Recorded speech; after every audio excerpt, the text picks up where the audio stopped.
This is a work of original fiction. All characters, events, and settings are entirely imaginary. The cold came early that year. It did not ease itself in gently, the way autumn cold sometimes does, with pale mornings and soft frost on the grass. It arrived all at once, hard and final, like a door slammed shut on everything that had come before. And on the morning that door slammed, Maren Voss stood on the wooden steps of a company house with her 9-year-old daughter's hand in hers, and nothing else worth counting. The eviction notice was already in her coat pocket. She had stopped reading it after the first line. She already understood what it meant.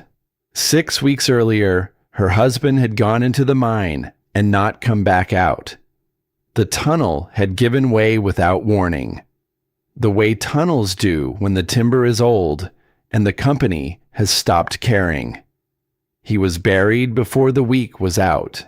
The company paid for the pine box.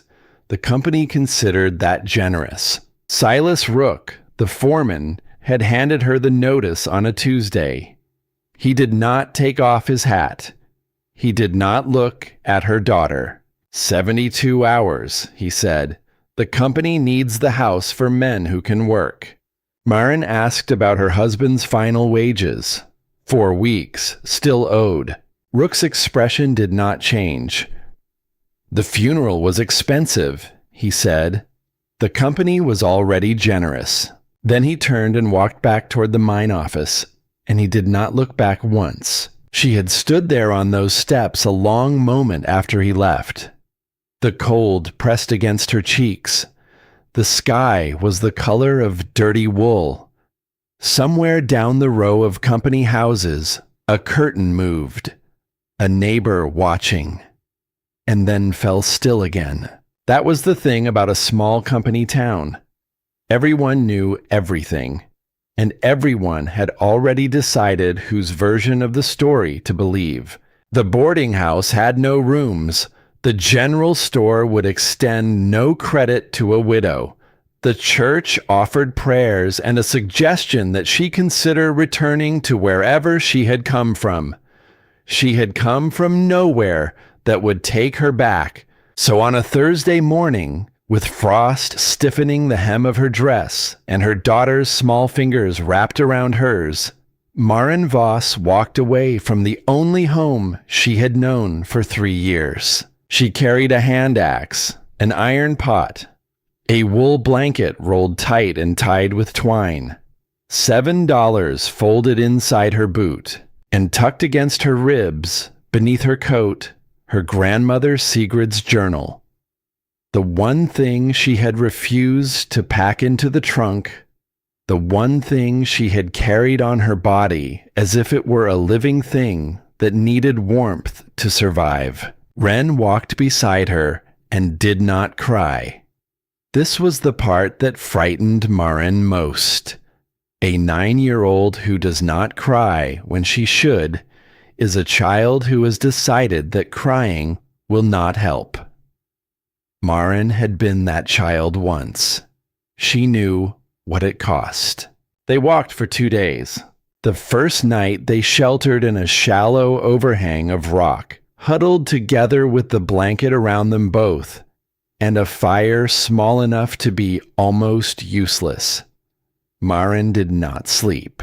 She listened to the wind and counted what she had, and tried to make the numbers come out differently than they kept coming out. $7, 1 axe, 1 pot, 1 blanket, 1 journal, 1 child.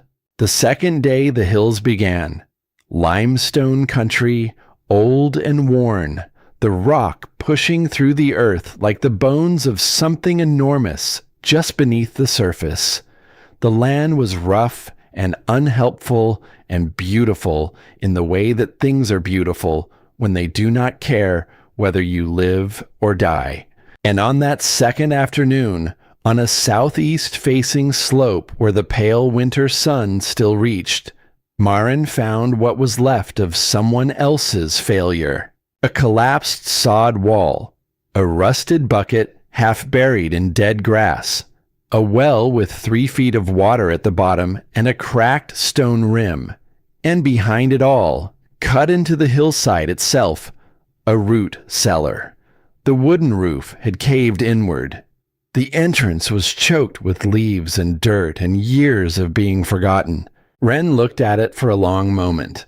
"Mama," she said quietly, "are we going to sleep in there?" Maren did not answer right away.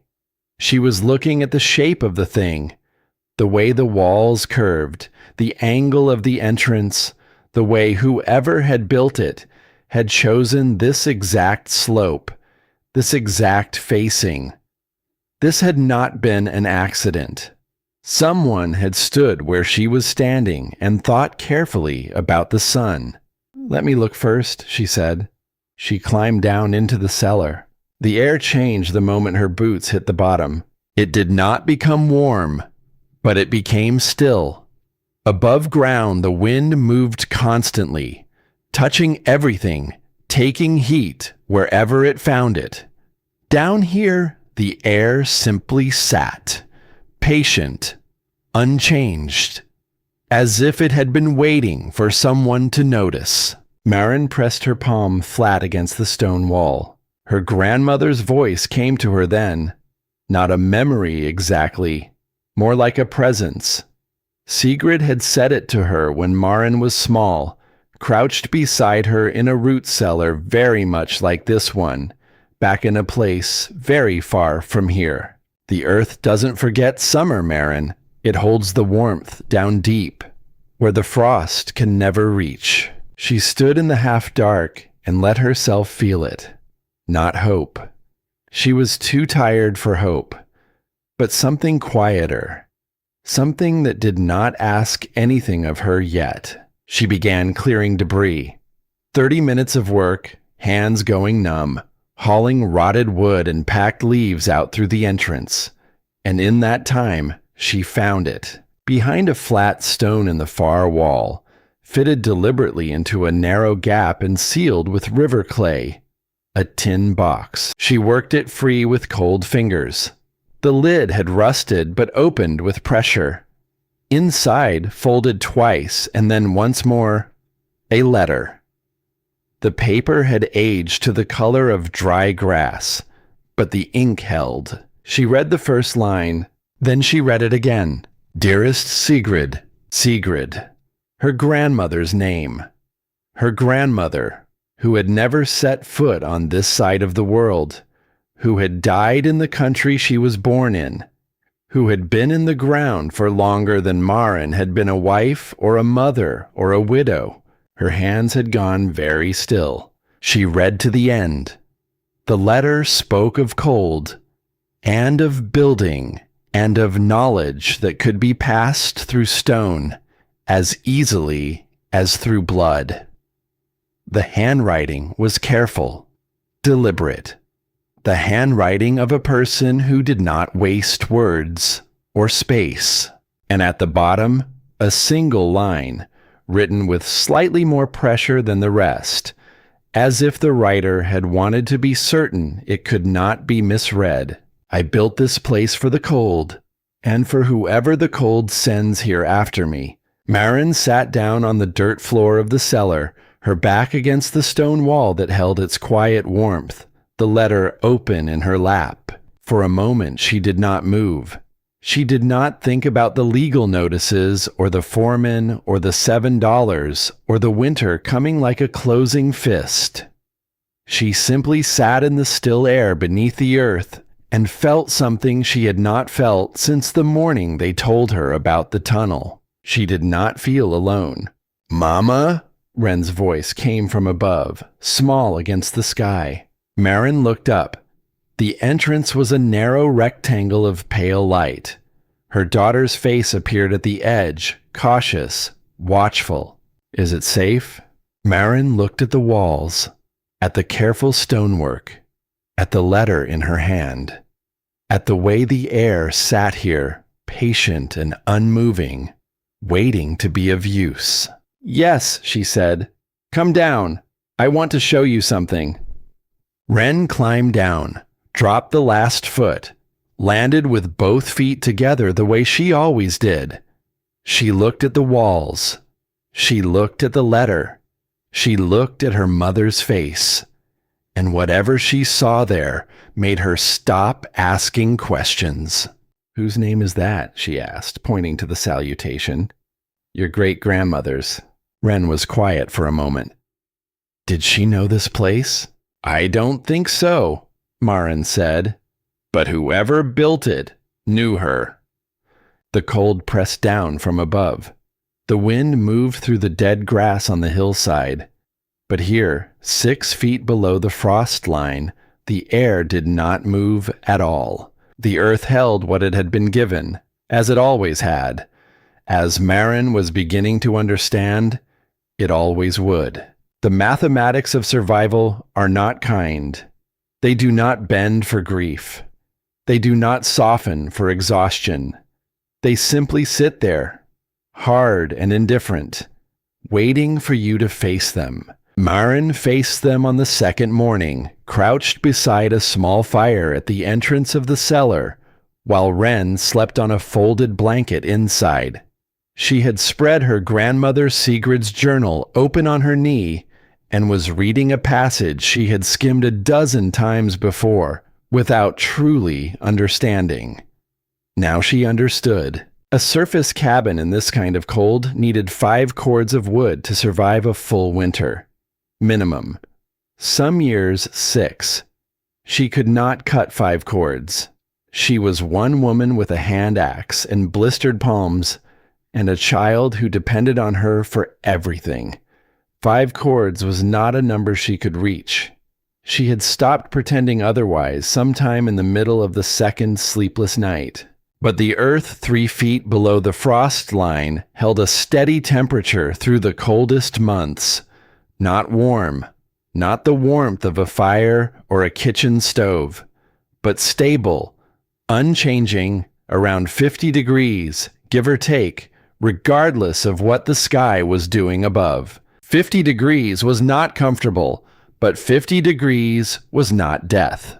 She did the arithmetic slowly, working it through the way her father had taught her, not rushing to the answer, but following each step until it led naturally to the next. If the earth provided 50 degrees for free, she did not need to heat from nothing. She only needed to lift the temperature by 15 degrees, perhaps 20, on the worst nights. Not 5 cords of wood, not even 2. A fraction of that if she built correctly. 15 degrees, she said quietly to herself. That is the distance between impossible and merely very hard. She closed the journal, looked at the entrance to the cellar, the dark gap, the broken edges, the earth waiting to be shaped. Then she picked up the hand axe and went to work. The first thing she did was clear. Everything that was not stone came out.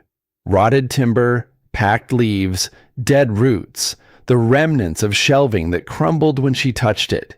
She hauled it all out by hand, load by load, and piled it at the bottom of the slope.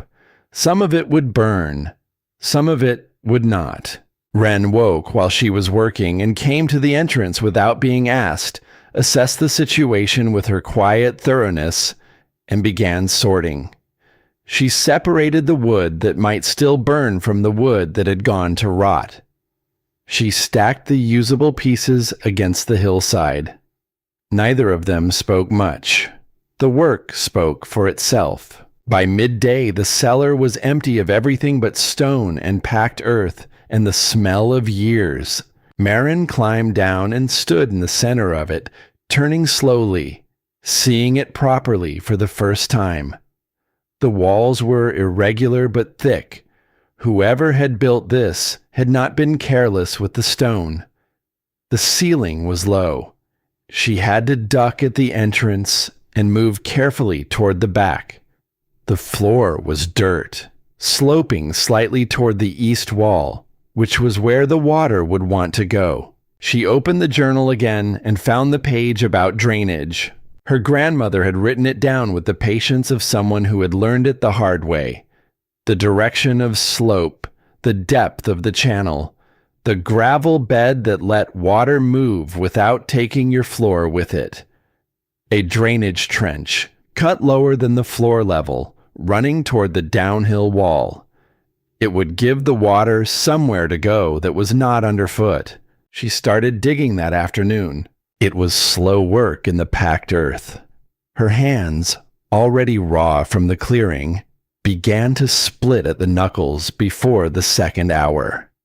She wrapped them with strips torn from the hem of her spare dress and kept going. Wren carried the loosened dirt out in the iron pot, trip after trip, dumping it at the base of the hill. On the fourth day, the dog appeared. Maren did not notice it at first. She was deep in the cellar, working on the second wall, and Wren was outside sorting stone. Then the sorting sound stopped, and the quiet had a different quality. The held breath quality of a child trying not to startle something. Maren climbed up to look. 20 feet away, at the edge of the clearing, a dog stood watching. Medium-sized, brindle-coated, one ear torn and folded flat. The kind of thin that speaks of weeks, not days.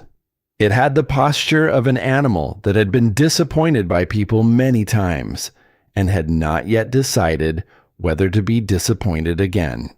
Wren was sitting on the ground. She had simply sat down where she was without moving toward the dog or calling to it or making any of the sounds that children usually make. She was just there, at ground level, with her hands open and still in her lap. The dog watched her. It took a long time. The dog's nose worked continuously. Twice it took a half step forward and stopped. Once it looked back over its shoulder at the tree line, as if calculating the distance to retreat. Then it walked forward slowly and sat down 2 feet from Wren. Wren did not reach for it. She just sat. After a while, the dog lowered its head and sniffed her knee. Then it lay down, curled its body into a shape that spoke of exhaustion beyond pretending, and closed its eyes. "Can we keep her?" Wren asked. "We barely have food for us," Maren said. "Mama." Wren said it in the tone she used when she was not asking anymore. "Look at her." Maren looked. The dog's ribs showed through the dull coat. The torn ear had healed badly, puckered and lopsided. She had the stillness of an animal that had given up on expecting kindness, but had not yet entirely stopped wanting it. "Fine," Maren said, "but she earns her keep." Wren named her Flint. That night, sleeping in the cellar on the raised platform Maren had begun constructing from salvaged timber, Flint pressed herself against Wren's back and did not move until morning. And Wren, who had slept restlessly every night since the morning the mine gave way, slept through without once crying out. Maren lay awake and listened to her daughter's steady breathing, and did not let herself feel too much about it.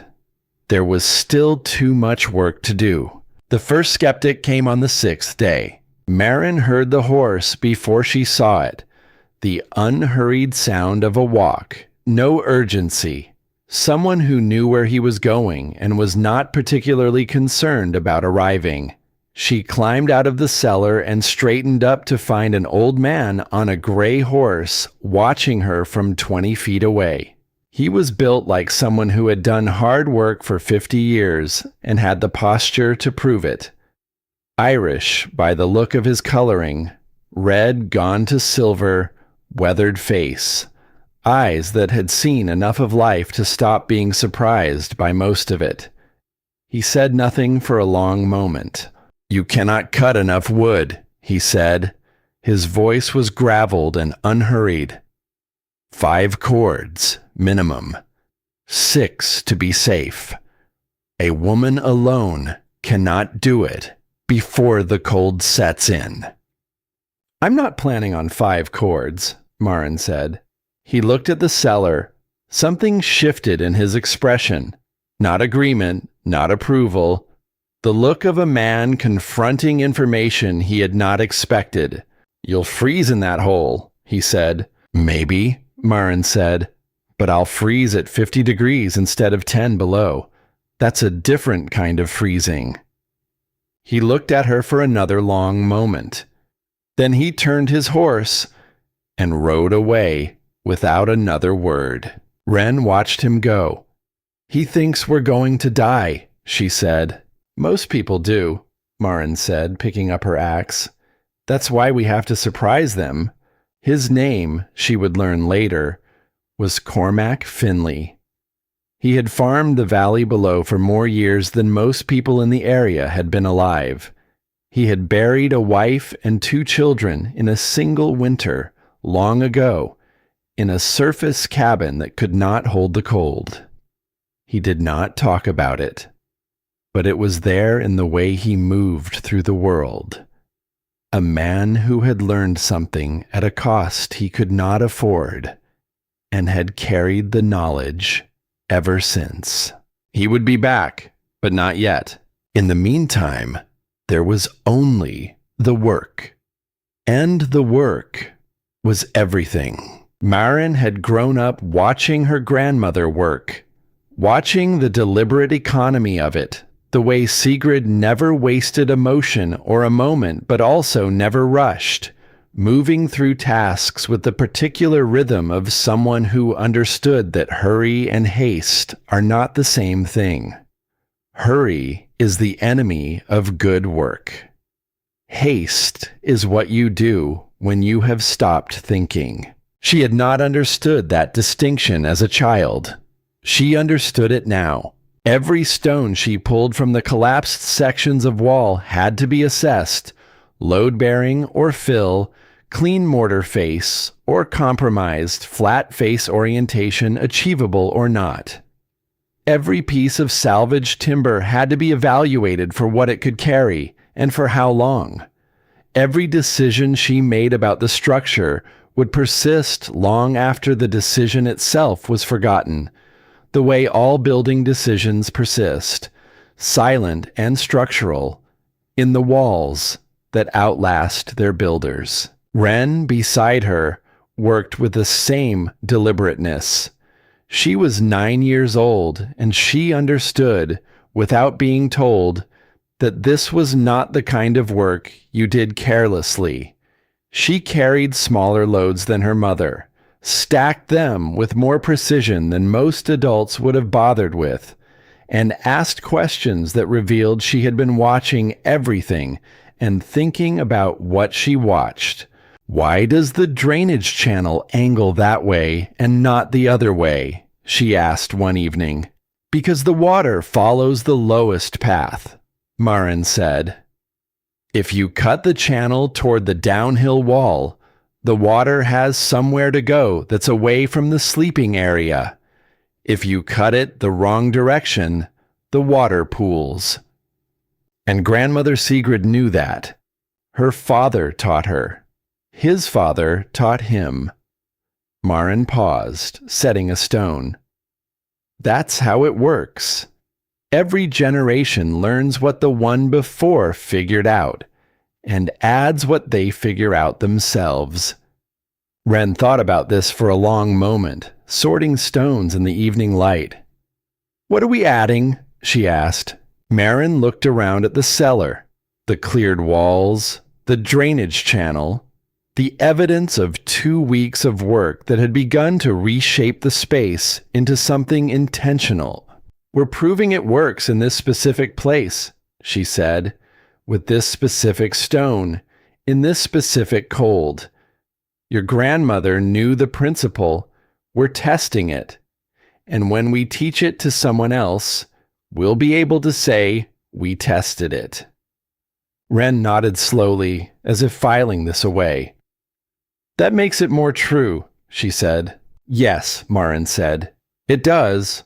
The wall work began in earnest on the 2nd week. Marin had studied the cellar's existing walls long enough to understand 2 things. First, they were good. thick, carefully fitted, the work of someone who understood stone. Second, they had been fitted wrong for the frost environment. The flat faces of the stones pointed outward. In a hard freeze, outward-facing stones would be pushed loose. Within 2 winters, sections of the wall would fail. She began with the southeast corner, where the damage was most advanced. It was painstaking work, pulling stones loose without bringing down the wall above, cleaning the old mortar from each face, resetting them flat face inward, repacking with fresh mortar mixed from the clay-heavy soil at the base of the hill. She was on her 3rd section when Cormac Finlay came back. He dismounted without preamble and stood at the rim of the cellar looking down at her work. He was quiet for a long time. "You're setting the stones wrong," he said. Marin kept working. "I know. I'm fixing it." Another silence. "You did that one right," he said, with the slight surprise of a man who had expected to find more to criticize. "My grandmother's journal." He came down into the cellar carefully, crouched beside the wall, and examined the mortar work without touching it. "The gap on the right needs packing before it sets," he said. "I was about to do that." He watched her do it. Then, without being asked, "You want the face-in orientation on every load-bearing section. The decorative fill can go either way, but anything structural, face-in." "I know. I'm telling you anyway." He stayed for 4 hours.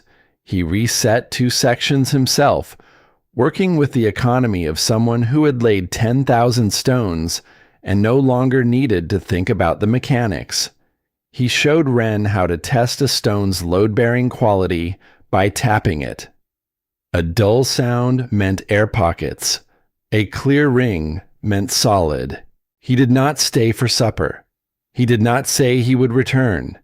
He simply mounted his horse and rode away. The next morning, he was back before Marin had finished her first cup of water.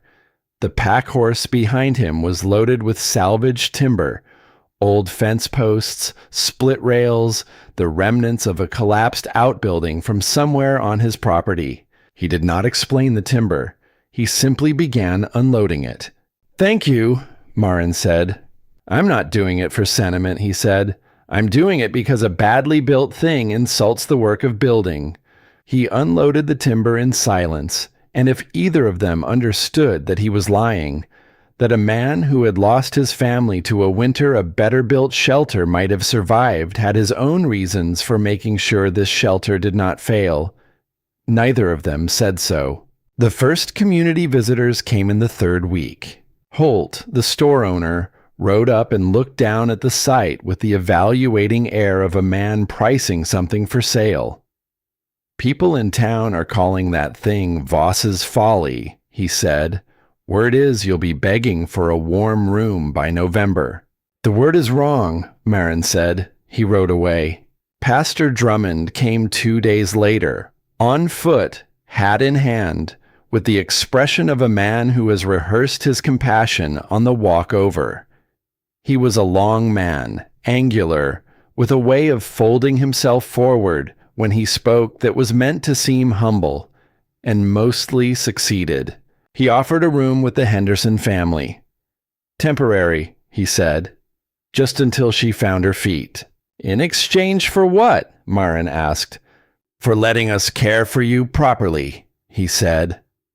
He looked at the cellar with the expression of a man looking at a wound. "Mrs. Voss, this place is mine," she said. "I filed a claim. The legality of that filing is not—" "Is there anything else, Pastor?" He went away unsatisfied, which was different from going away wrong. He would be back. 3 young men came from the mining camp on a Sunday, bored, looking for entertainment. The one who did most of the talking was called Denny Briggs, broad-shouldered and young enough to still find his own cruelty amusing. He called down from the rim of the cellar, "Hey, widow, what are you building? Your own grave?" Wren was sitting on the hillside, sorting stone by size, Flint stretched out beside her. She looked up at Denny with an expression that was entirely calm and entirely serious. "She's building a home," Wren said. "What are you building?" The silence that followed was the silence of a young man who has been asked a question he did not expect and cannot answer well. Denny looked at the 9-year-old, then at his friends. Then he made a sound that was meant to be dismissive and was not quite, and the three of them left. Flint watched them go with ears forward and the low, continuous attention of an animal that has decided something is worth monitoring. The first real crisis came in the 3rd week, the way crises do. Not announced, not dramatic, just suddenly present and unavoidable. It began with Marin's own hunger. She had been rationing carefully, giving Wren the larger portions and eating less herself, and telling herself she was not hungry when she was, in fact, hungry in a way that had stopped being uncomfortable and started being simply a fact of her body. On the 3rd day of this, Wren developed a fever. It started as a flush in her cheeks. By evening it was unmistakable. The dry heat under her skin, the slightly unfocused eyes. Marin made thin broth from the last of the smoked meat and fed it to her on the sleeping platform and lay beside her through the night with one hand pressed to her daughter's forehead. The fever was not severe, but here, alone, with no warmth to spare, no medicine, no one to send for help, moderate became frightening in a way that moderate had no right to be. She sat outside the entrance in the dark after Wren had fallen into a restless sleep, and she let herself think the thing she had been refusing to think. Silas Rook's offer sat in her memory like a stone in her boot. $40. Walk away. No legal dispute. No uncertainty. No winter spent in a half-finished hole in a hillside. $40 would buy warmth. It would buy medicine. It would buy a room with a proper stove and a place where Wren could sleep on a real bed and have food brought to her, and not lie on a platform of salvaged timber in an unfinished cellar listening to her own breathing for signs of trouble. Marin's hands were in her lap. She looked at them. Split knuckles, clay under her fingernails. The skin cracked at the knuckles where it had opened and healed and opened again. The kind of hands that her grandmother had. The kind of hands her mother had quietly tried to avoid. In the morning, Rook would be at his desk at the mine office. She could be there before he finished his first cup. She could place the unsigned paper on the desk and he would pick it up without surprise because he had been expecting this. Men like Rook were always expecting this. Had arranged the entire situation so that this was the most sensible outcome. She could do it before Wren woke up. Wren would not even need to know the moment it happened. She would only know the warmth, the proper bed, the medicine. Marin pressed her hands flat against her thighs. The cold came through her coat. From inside the cellar, Wren's cough. A small, wet sound, deeper than it should have been. Then silence. Then the sound of breathing, steady and slow. She stayed outside a long time. She thought about Sigrid, about the journal, about the letter in the tin box, written by a person she had never met to a woman she had loved, speaking of warmth and knowledge and the long, slow work of understanding what the earth could provide. She thought about the drainage channel she had dug in the rain, the mortar she had mixed with clay-heavy soil and packed with her bare hands into joints that would still be holding in 2 winters, the wall that Cormac had helped her reset, flat face inward, so the frost could not find purchase. She had built something. She had built it correctly. If she sold it now, she would not be giving up a claim or a piece of land. She would be giving up proof. She was still sitting there, very still, when Wren's voice came from inside the cellar, thin but clear. Mama? Maren went back inside, crouched beside her daughter in the low orange light of the dying fire. I'm here. Wren looked at her with the slightly unfocused eyes of fever, but with something else behind them, something direct and awake. Did Grandmother Sigrid ever want to give up? Maren was quiet for a moment. No, she said. How do you know? Because she wrote down everything she knew instead of keeping it to herself. People who want to give up don't bother writing things down for other people to use. Wren thought about this. Her breathing was shallow but even. Then we don't either. In the morning, Maren went to find Rook. She handed back the unsigned offer paper across his desk. He looked at it. He looked at her. You'll need a legal advocate, he said. Yes, she said, I will. She walked back up the hill in the cold morning light with nothing resolved and nothing won. Only the decision made, which was its own kind of thing. It was not relief she felt. It was something quieter than that. The particular steadiness that comes not from certainty, but from having looked directly at the worst possibility and chosen anyway. Behind her, the mine office door opened and closed. She did not look back. The fever broke the following morning.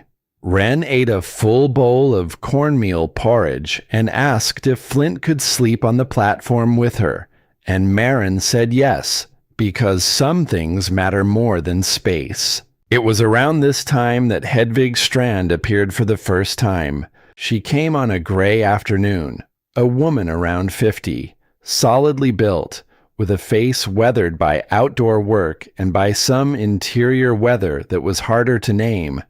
Scandinavian, clearly, in the bone structure, the coloring, the directness with which she looked at things.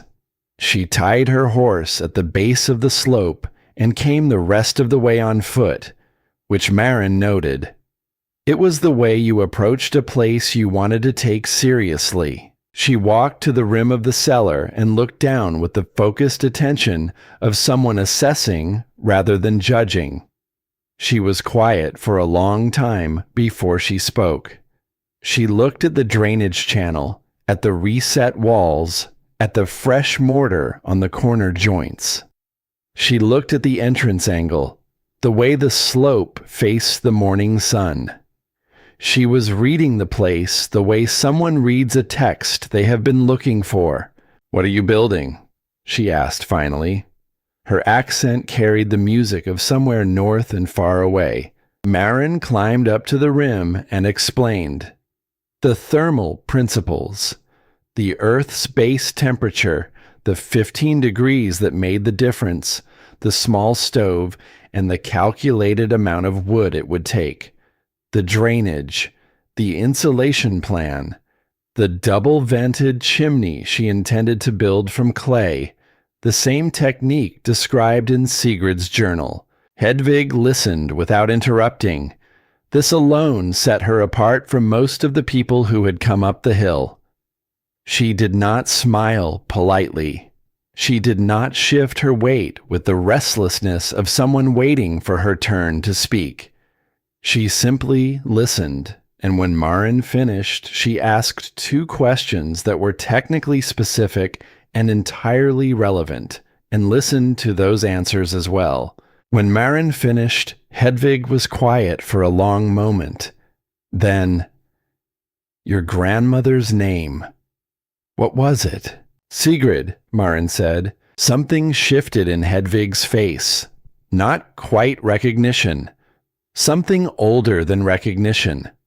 The look of a person encountering a word that carries more weight than it should. A name that connects to something they have been carrying for a long time without knowing how to set it down. She looked at the cellar entrance, then at Marin, then back at the cellar.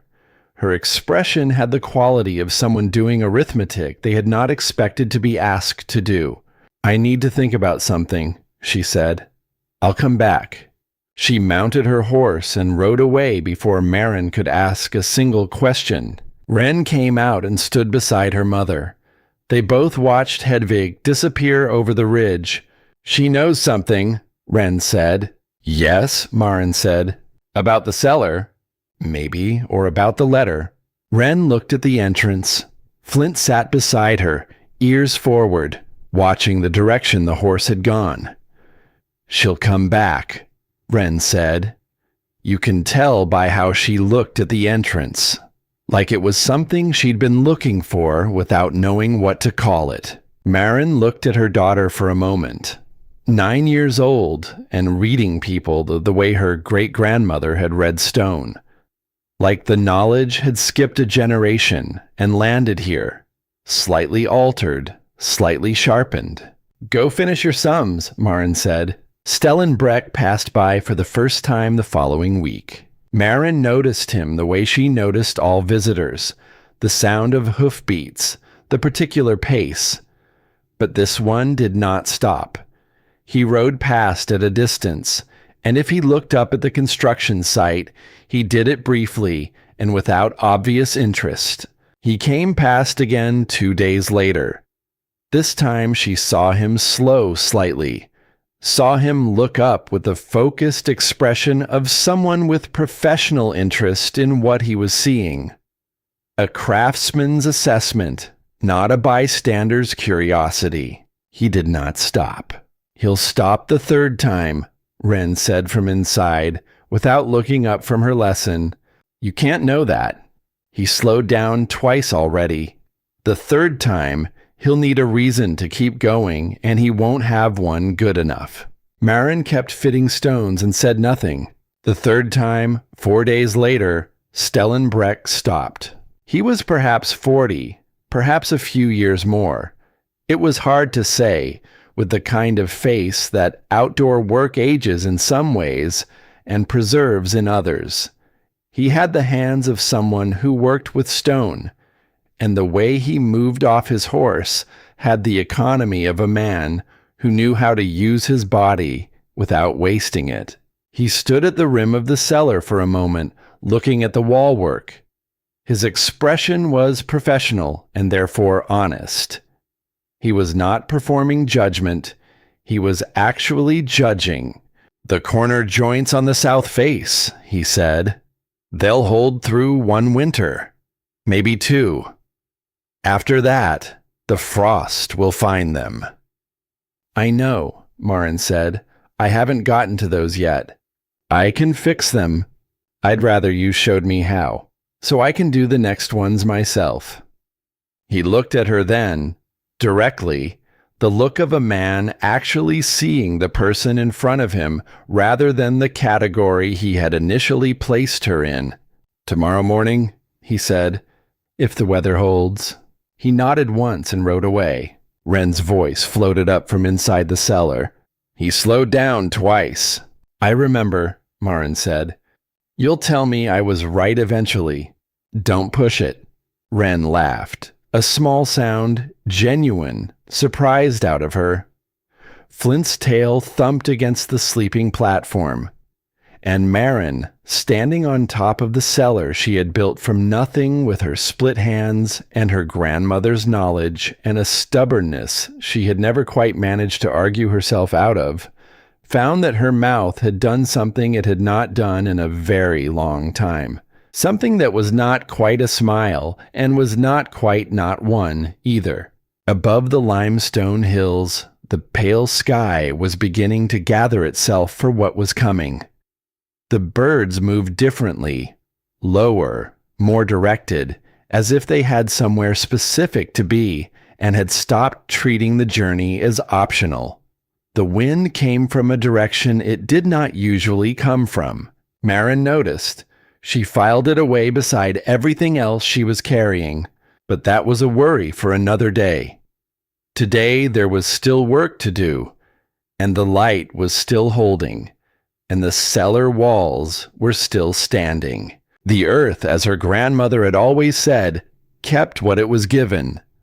All you had to do was give it something worth keeping.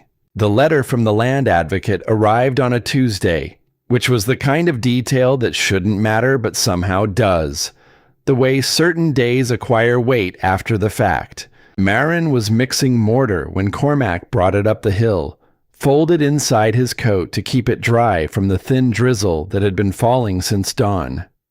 He handed it over without ceremony and stood back while she read it. The advocate had reviewed the prior lien filing. He had found the documentation trail. He needed to see the carved evidence in the secondary chamber before he could proceed. But based on what she had described, he believed there was a case to be made. He would arrive before the next full moon. Marin folded the letter and put it inside her coat. Cormac looked at the south wall where Stellan Breck had spent the previous morning resetting the corner joints, the mortar still pale and new against the older gray stone. "Weather's shifting," Cormac said. "I know. Not the usual kind of shifting." He said it without drama. "I've seen skies like this before. Not often." "How long?" "Could be 2 weeks. Could be less." He looked at her steadily. "I'd start telling people if I were you." "They won't listen." "Probably not. Tell them anyway." He went back down the hill, and Marin stood in the drizzle for a moment, looking north. The sky in that direction had the color of old pewter, not the flat gray of ordinary overcast, but something with more weight to it, more intention, like a sky that had already made up its mind. The community meeting was held 2 evenings later in the nave of Pastor Drummond's church. Marin had not called it. Drummond had, for what he described as a community conversation about the welfare of Mrs. Voss and the child. She learned about it from Stellan, who mentioned it in passing. "You should go," he said. "I know what they'll say." "Probably. Go anyway." She went. About 20 people had come. Drummond opened with prayer, which went on long enough to make his position clear before he had said a single direct word. Then he spoke of community and responsibility and the wisdom of accepting help when it was offered. He did not say Marin's name for the first several minutes. When he finally did, it was in the third person, as though she were not sitting in the second row. "Mrs. Voss has shown remarkable determination," he said, "but determination alone is not sufficient preparation for a winter like the one coming. The community is prepared to offer." "What do you mean?" Marin said. "A winter like the one coming?" The room went slightly still. "I beg your pardon? You said a winter like the one coming? Do you have information about this winter specifically?" Drummond looked at her with the expression of a man who had not expected the conversation to go this direction. "I simply meant, because I've been watching the signs for 2 weeks, Marin said. "The birds, the wind direction, the color of the sky to the north. My grandmother taught me what those signs mean. If they mean what I think they mean, people in this room should be doing more than discussing where I sleep." A murmur ran through the congregation. Holt shifted in his seat. "Animals and weather signs are not—" Drummond began. "How many of you have checked your stove fuel?" Marin asked. She looked around the room steadily. "How many of you have inspected your roof timbers since last winter? How many of you know what temperature your cabin holds when the stove goes cold?" Silence. "Mrs. Voss," Drummond said with the patience of a man reining something in, "we appreciate your concern. But the purpose of this meeting—" "The purpose of this meeting," Marin said, "is to tell me what to do with my life. I've heard what you want to tell me. I'd like you to hear what I want to tell you." She looked at the room. "There is something coming. I do not know exactly when." But when it comes, the structures in this valley are not prepared for it. And I am telling you now, so that when it arrives, no one here can say they were not warned." She stood up. "My roof is finished. My walls are fitted and mortared correctly. My drainage is built. My chimney draws clean. I know what temperature my shelter holds without fire, because I have tested it." She looked at Drummond. "I'm not asking for charity. I'm asking you to take what I've just said seriously." She walked out. The night air was cold and very clear, and she stood in it for a moment, breathing, before she started up the hill toward home. Behind her, the church doors remained closed. She did not look back. Wren was awake when she arrived, sitting up on the sleeping platform with Flint beside her and the journal open on her knee. "How did it go?" Wren asked. "About how I expected." Wren nodded, unsurprised.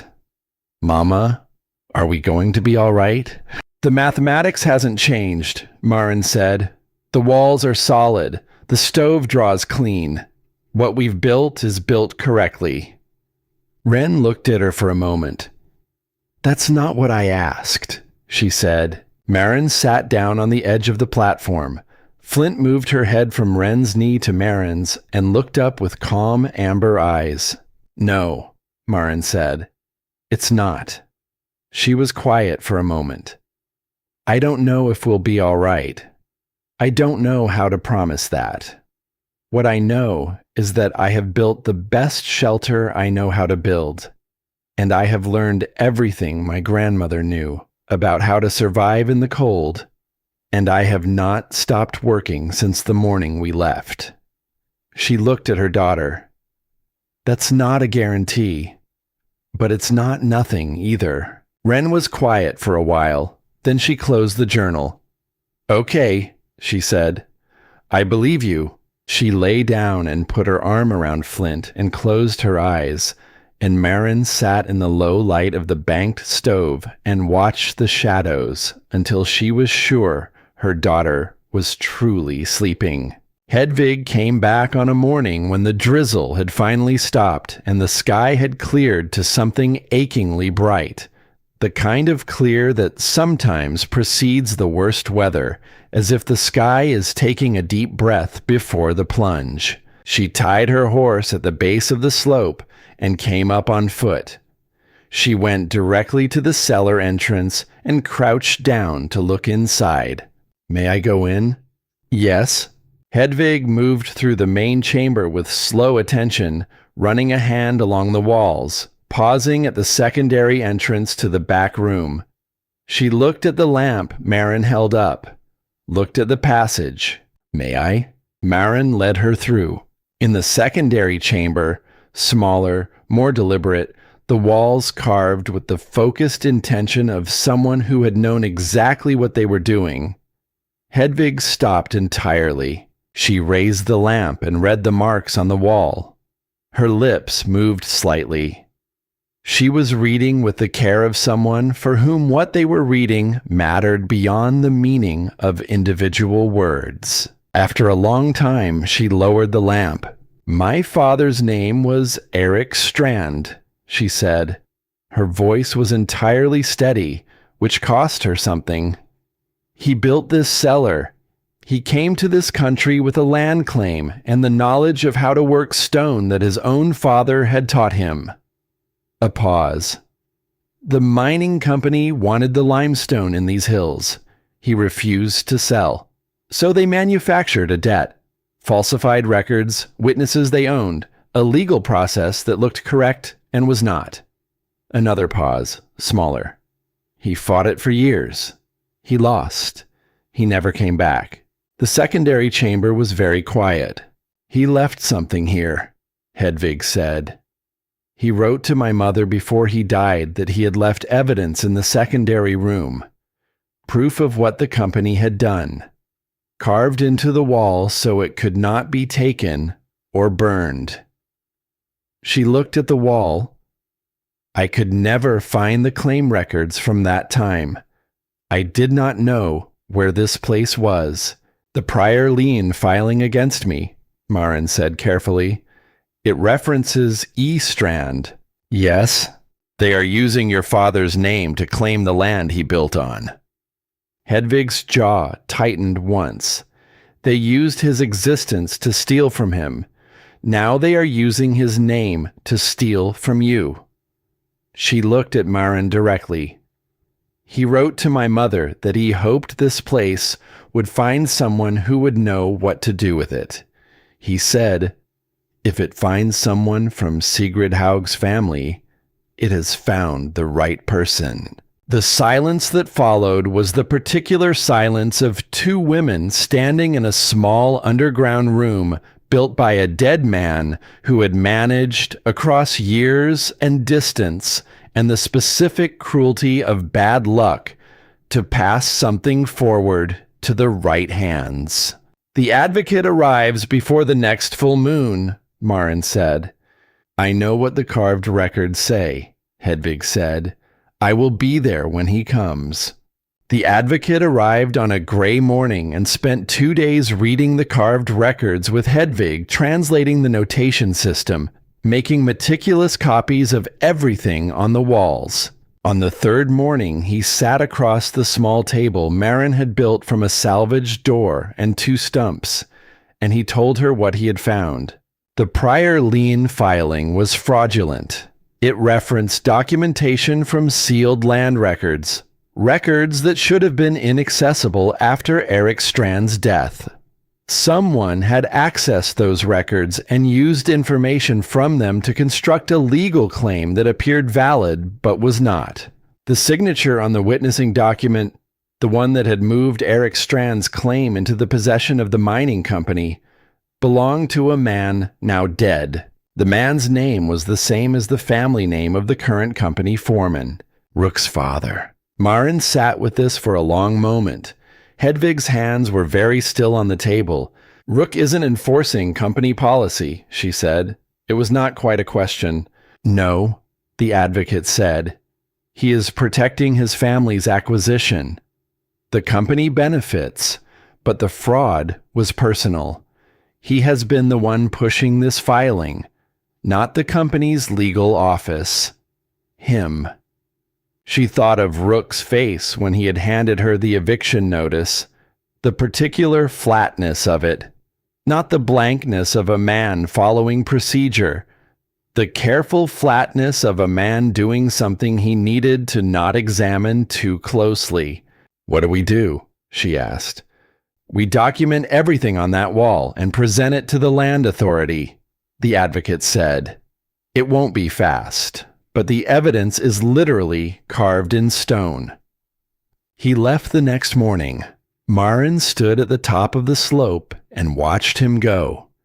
She stayed there a long moment after his horse disappeared, holding what she now knew, the shape of the fraud, the family line of it, the way a theft from one generation had been passed down as a birthright to the next. She thought of Eirik Strand fighting a legal process for years, a man who had come to this country with knowledge and intention and a land claim, who had refused to sell what was his, who had been destroyed by a manufactured debt and witnesses who were owned. She thought of him carving evidence into stone in a back chamber because he understood that stone could not be subpoenaed, could not be burned, could not be intimidated. She thought of Hedvig, spending 11 years searching for records that had been deliberately buried. A daughter looking for proof of what had been done to her father, not for revenge. There was no one left to take revenge on, but for the simple dignity of having it acknowledged, of having his name mean something other than a weapon to be turned against the next person who tried to use his land.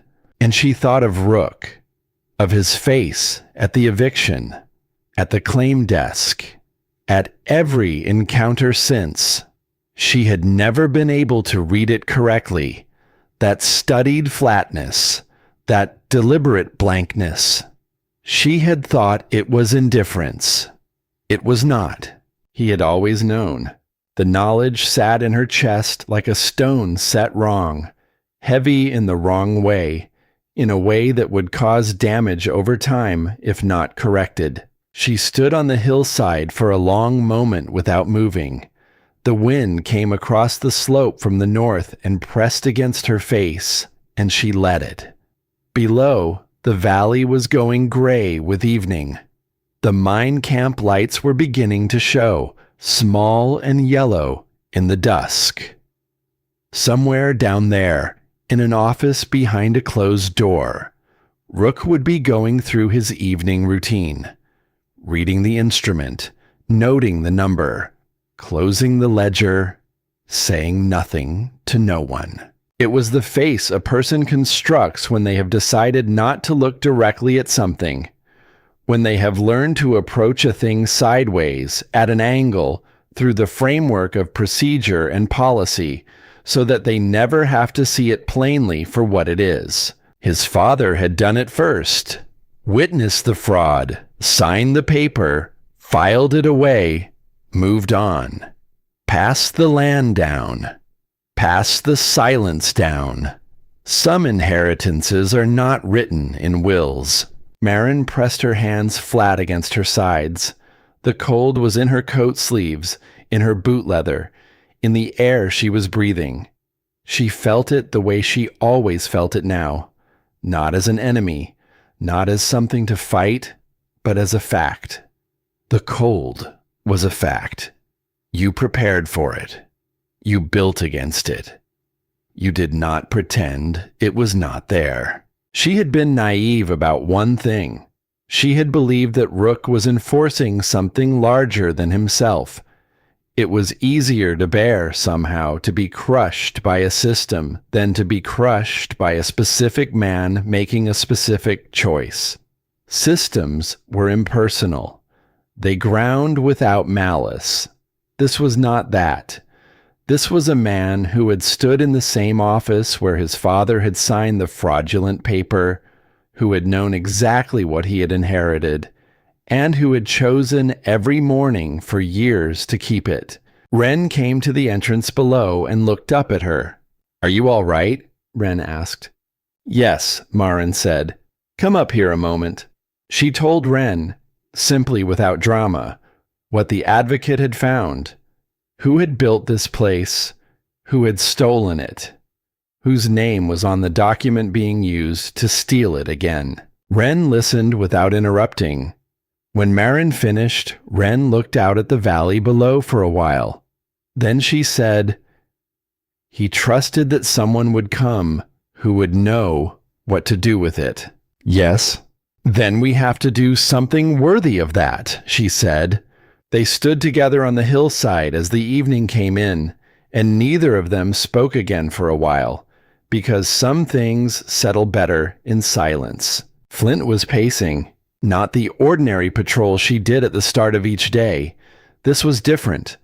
Back and forth along the northern edge of the clearing, her nose working constantly, her ears slightly back. Alert in a way that was almost painful to watch, like a body tuned too tight. Wren came out of the cellar and looked at the dog. "She won't eat," Wren said. I put her bowl down, and she sniffed it and walked away. The sky to the north had deepened in color, not darkened exactly, but thickened, the way a bruise thickens in the days after an injury, the color going from purple towards something murkier, more settled. "Like old bruises," Wren said quietly. "Yes," Marin said. "That is exactly what it is." She went down to town that afternoon. She went to every house she could reach before the light went, and she said the same thing at each door. Something is coming. Check your fuel. Check your roof. Make sure your stovepipe is clear. Do not be caught unprepared. At the Holt store, weather comes and weather goes. Women always prepare for the worst. At the church, I appreciate your concern. I'll mention it in Sunday's service. The mine camp was her last stop. She asked for Rook at the office door. His assistant told her Rook was unavailable. "Does the company have an atmospheric pressure instrument?" she asked. "That's company equipment." "Has anyone been reading it?" He did not answer, which was its own answer. She walked home in the last of the light, Flint trotting at her heel. Denny Briggs was sitting on the steps outside the company store with two friends.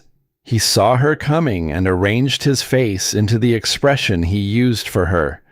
A performance of dismissal that required enough effort to make the dismissal unconvincing.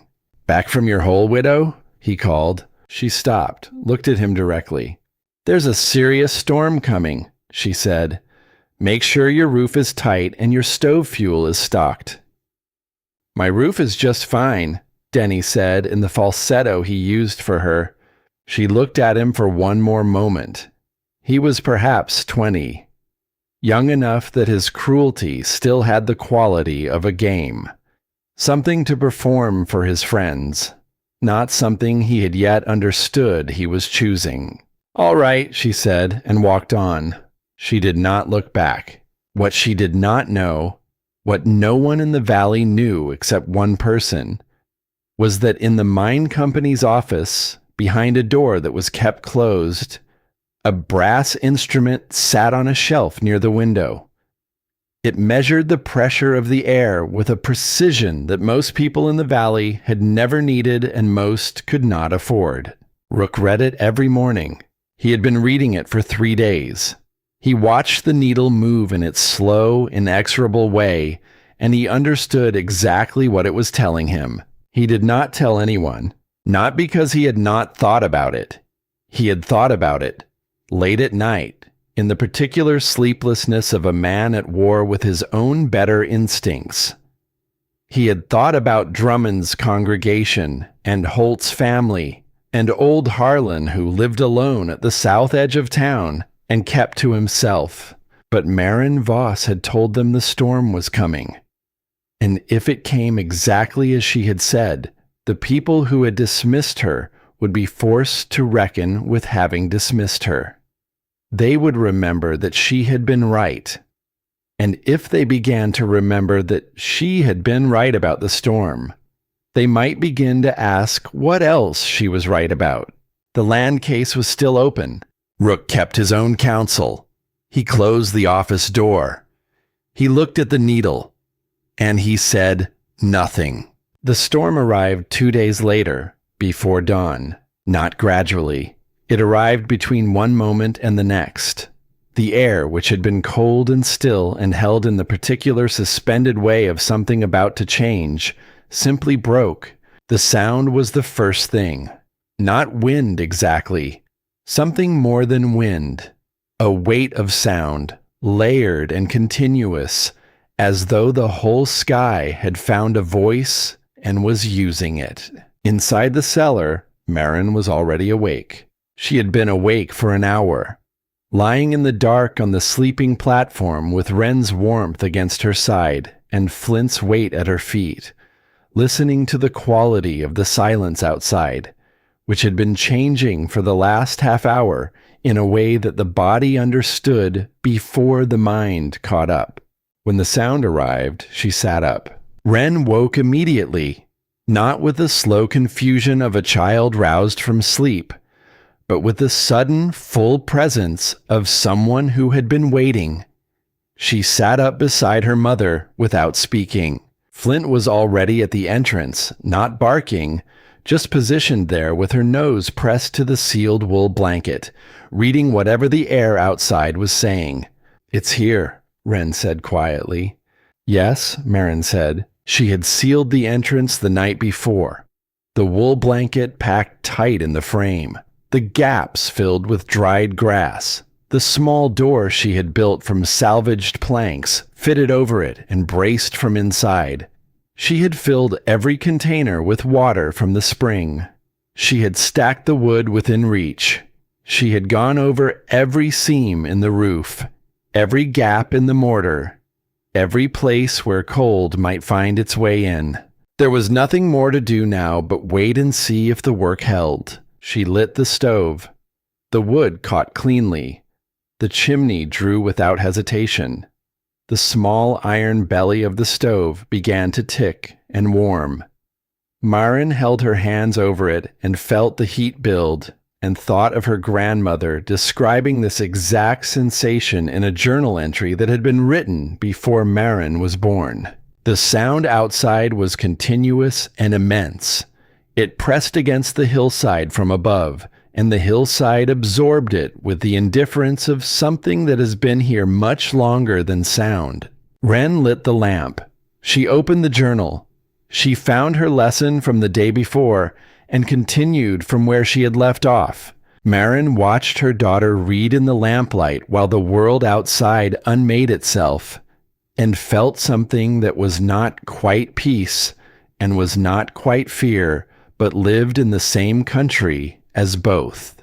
"Mama," Wren said without looking up from the page, "I want to try the experiment." Maren looked at her. "I want to know if the earth will hold without the fire," Wren said. "Really hold. Not just theoretically. Because if we know it's real, if we've tested it ourselves and seen the number, then we know. Not just because grandmother's journal says so. Because we know." Maren looked at the stove, at the thermometer she had hung on the wall. The needle sat at 61 degrees. "All right," she said. "You were going to suggest it yourself. I was considering it." "I know," Wren said. "I wanted to ask first." Maren smiled, briefly, genuinely, and banked the stove down to coals. They waited. The sound outside did not diminish. If anything, it deepened, settled into itself, became the permanent texture of the world rather than an event happening to it.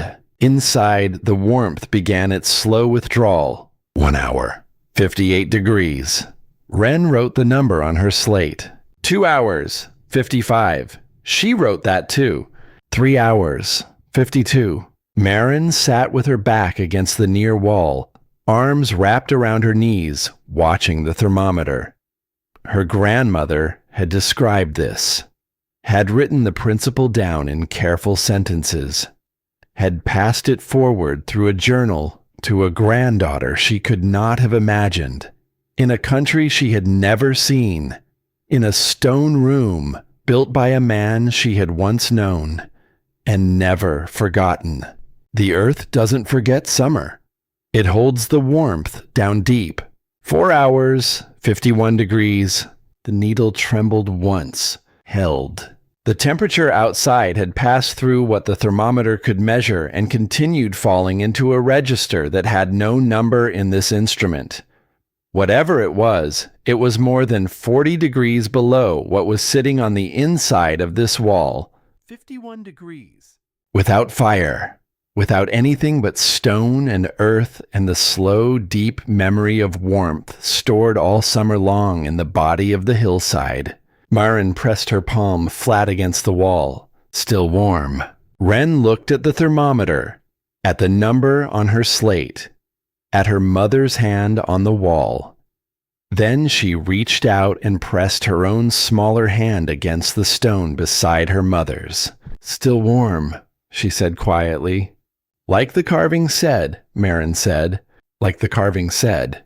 They sat together in the lamplight, the two of them and the dog, in the warm quiet of a room that should not have been warm, while outside the storm said what it had come to say with all the force and fury available to it. The stone listened. The stone held. The stone kept its ancient, patient promise. It always had. The first knock came in the gray half-light of the storm's second morning. 3 knocks, spaced and deliberate. The knock of someone who was not certain of their welcome, but had run out of alternatives. Maren lifted the bracing plank from the door, unwound the packed grass from the lower gap, and pulled the wool blanket aside. Hedvig Strand stood in the entrance tunnel, snow to her knees, her coat stiff with cold. Behind her, The world was white and roaring and entirely without feature. "The chimney on my cabin iced over," Hedvig said. The smoke came back into the room. Maren stepped back from the entrance. "Come in, get warm." That was all. No ceremony, no reckoning, no pause to assign meaning to the moment. Just the door opening and a person coming in from the cold, which was the only thing that mattered. Hedvig bent through the entrance, straightened inside, and stood for a moment simply breathing the air. The warm, impossible, steady air that had no business being what it was in the middle of what was happening outside. Her eyes closed briefly. Her shoulders moved slightly downward. Ren was on the sleeping platform with a journal, Flint pressed against her side. "There's room on the platform," Ren said. "Flint moves if you ask her. She doesn't always move if you don't ask." Hedvig looked at the dog. The corners of her mouth moved. "Noted," she said. She sat on the edge of the platform and held her hands near the stove, and did not speak for a while, and no one required her to. The second knock came an hour later, longer, more urgent. Lars Edström stood at the entrance with his wife Petra behind him, and 4 children ranged behind her, the youngest carried against Petra's chest. Petra was 8 months along with a 5th. One of the children, a girl of perhaps 5, had the gray-tinged lips of someone who had been cold for too long. Maren pulled the smallest child from Petra's arms the moment they were through the entrance and held the little body against her own chest, rubbing the small back with both hands. The child made a sound, not crying, something more concentrated than crying. The sound of a body trying to remember how to be warm. Maren kept rubbing, kept talking quietly, kept her own body steady, because the child against her chest could feel steadiness and would borrow it. It took several minutes. Then the gray left the small lips and pink came back, slow and definitive, and the child stopped making the concentrated sound and started simply crying, which was a relief. Ren had already reorganized the sleeping platform without being asked. The blankets redistributed, the warmer section nearest the stove cleared for the children and for Petra. She had done it quietly while Maren was at the door, with the practical efficiency of someone who had thought through the geometry of a small space filling with cold people and acted on her conclusions before anyone gave instructions. Lars looked at the walls, at the thermometer, at his wife settling onto the sleeping platform. "What does it read?" he asked. 63 now, Maren said. "More bodies will bring it up." He had the face of a man holding several things at once. Gratitude, humiliation, something trying to form itself into an apology, but not quite finding the shape. "I heard you at the meeting," he said. "I thought—" He stopped. "You thought what most people thought," Maren said without heat. "Sit down. There's broth on the stove when it's warm enough." Cormac arrived in the early afternoon. He came up the slope leading his horse, a pack sled behind it loaded with split firewood. He ducked inside, looked at the assembled people, looked at the thermometer, looked at the walls. He said, which for Cormac constituted a significant statement.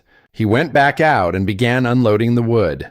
Denny Briggs arrived an hour after Cormac with his older brother Rowan. The stovepipe in their lodging had cracked, the cold finding the weak point that hadn't been worth fixing in autumn. Denny came to the entrance and stopped there, looking in. Maren was at the stove, stirring the broth. She looked at him over her shoulder.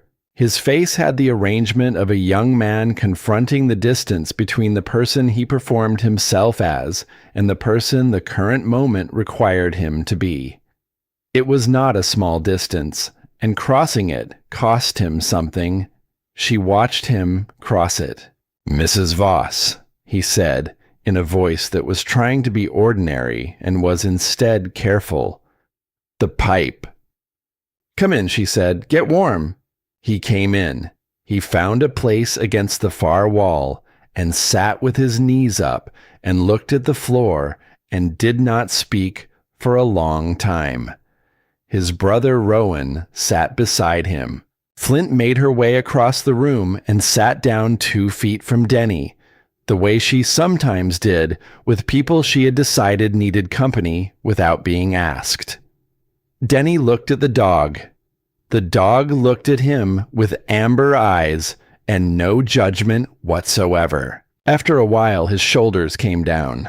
Stellan Breck arrived before dark, bringing 3 more people from the lower trail. A farming couple and an older man who had to be helped through the entrance and who sat where he was placed and breathed in shallow sips until the warmth brought him back to himself. 15 people. 1 stone room built for 1 woman and a child. And Flint. Marin reorganized without drama. The sleeping platform for the children, the elderly man, and Petra Edstrom. Adults on the floor with what blankets could be shared.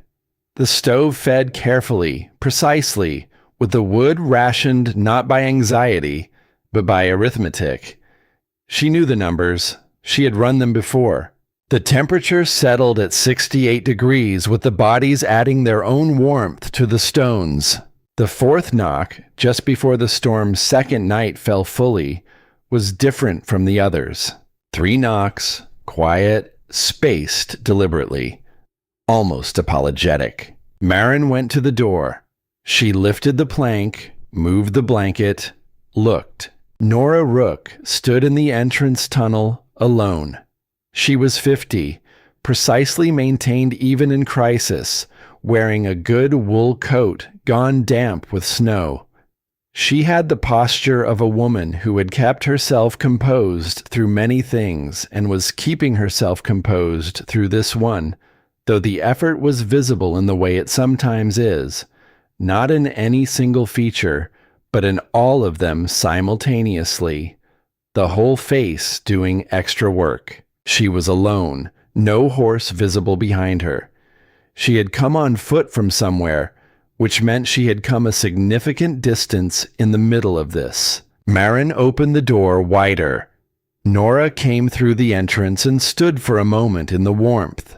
She looked at the thermometer, at the walls, at the 15 people arranged in this impossible space. Then she turned to Marin, and she said the thing she had come to say. "He has an atmospheric pressure instrument in the office," she said, quietly enough that only Marin heard. "He has had it for years. He reads it every morning." She held Marin's gaze. "He has been reading it for 3 days. He knew this was coming. He knew exactly what it was going to be." The room around them continued its ordinary sounds: children breathing, the stove ticking, Cormac's low voice telling some story to the Edstrom boy, the wind outside doing what it was doing. Marin said nothing for a moment. "And old Harlan," she said, "the man who lives alone at the south edge." Nora's jaw moved once. "They found him this morning," she said. "He was out of fuel." From the wall across the room, Denny Briggs went very still. He had been listening. The room was small enough that everything was heard. And the stillness that took him now was total. Marin crossed the room and sat beside him on the floor. Flint moved with her, settling between them. Marin did not say anything.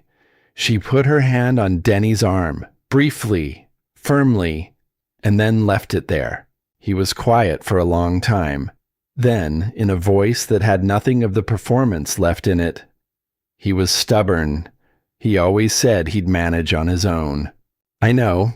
If someone had—" "I told everyone I could reach," Marin said. "I went to every door." He nodded. His throat worked. I know you did, he said. I heard you. Outside the store. He looked at his hands. I laughed. Yes? And you still came to warn us? Yes. He was quiet again, then, why? Maren thought about this for a moment. Not because she needed to construct an answer, but because the real answer deserved to be said correctly. Because what I know is only worth what I do with it, she said.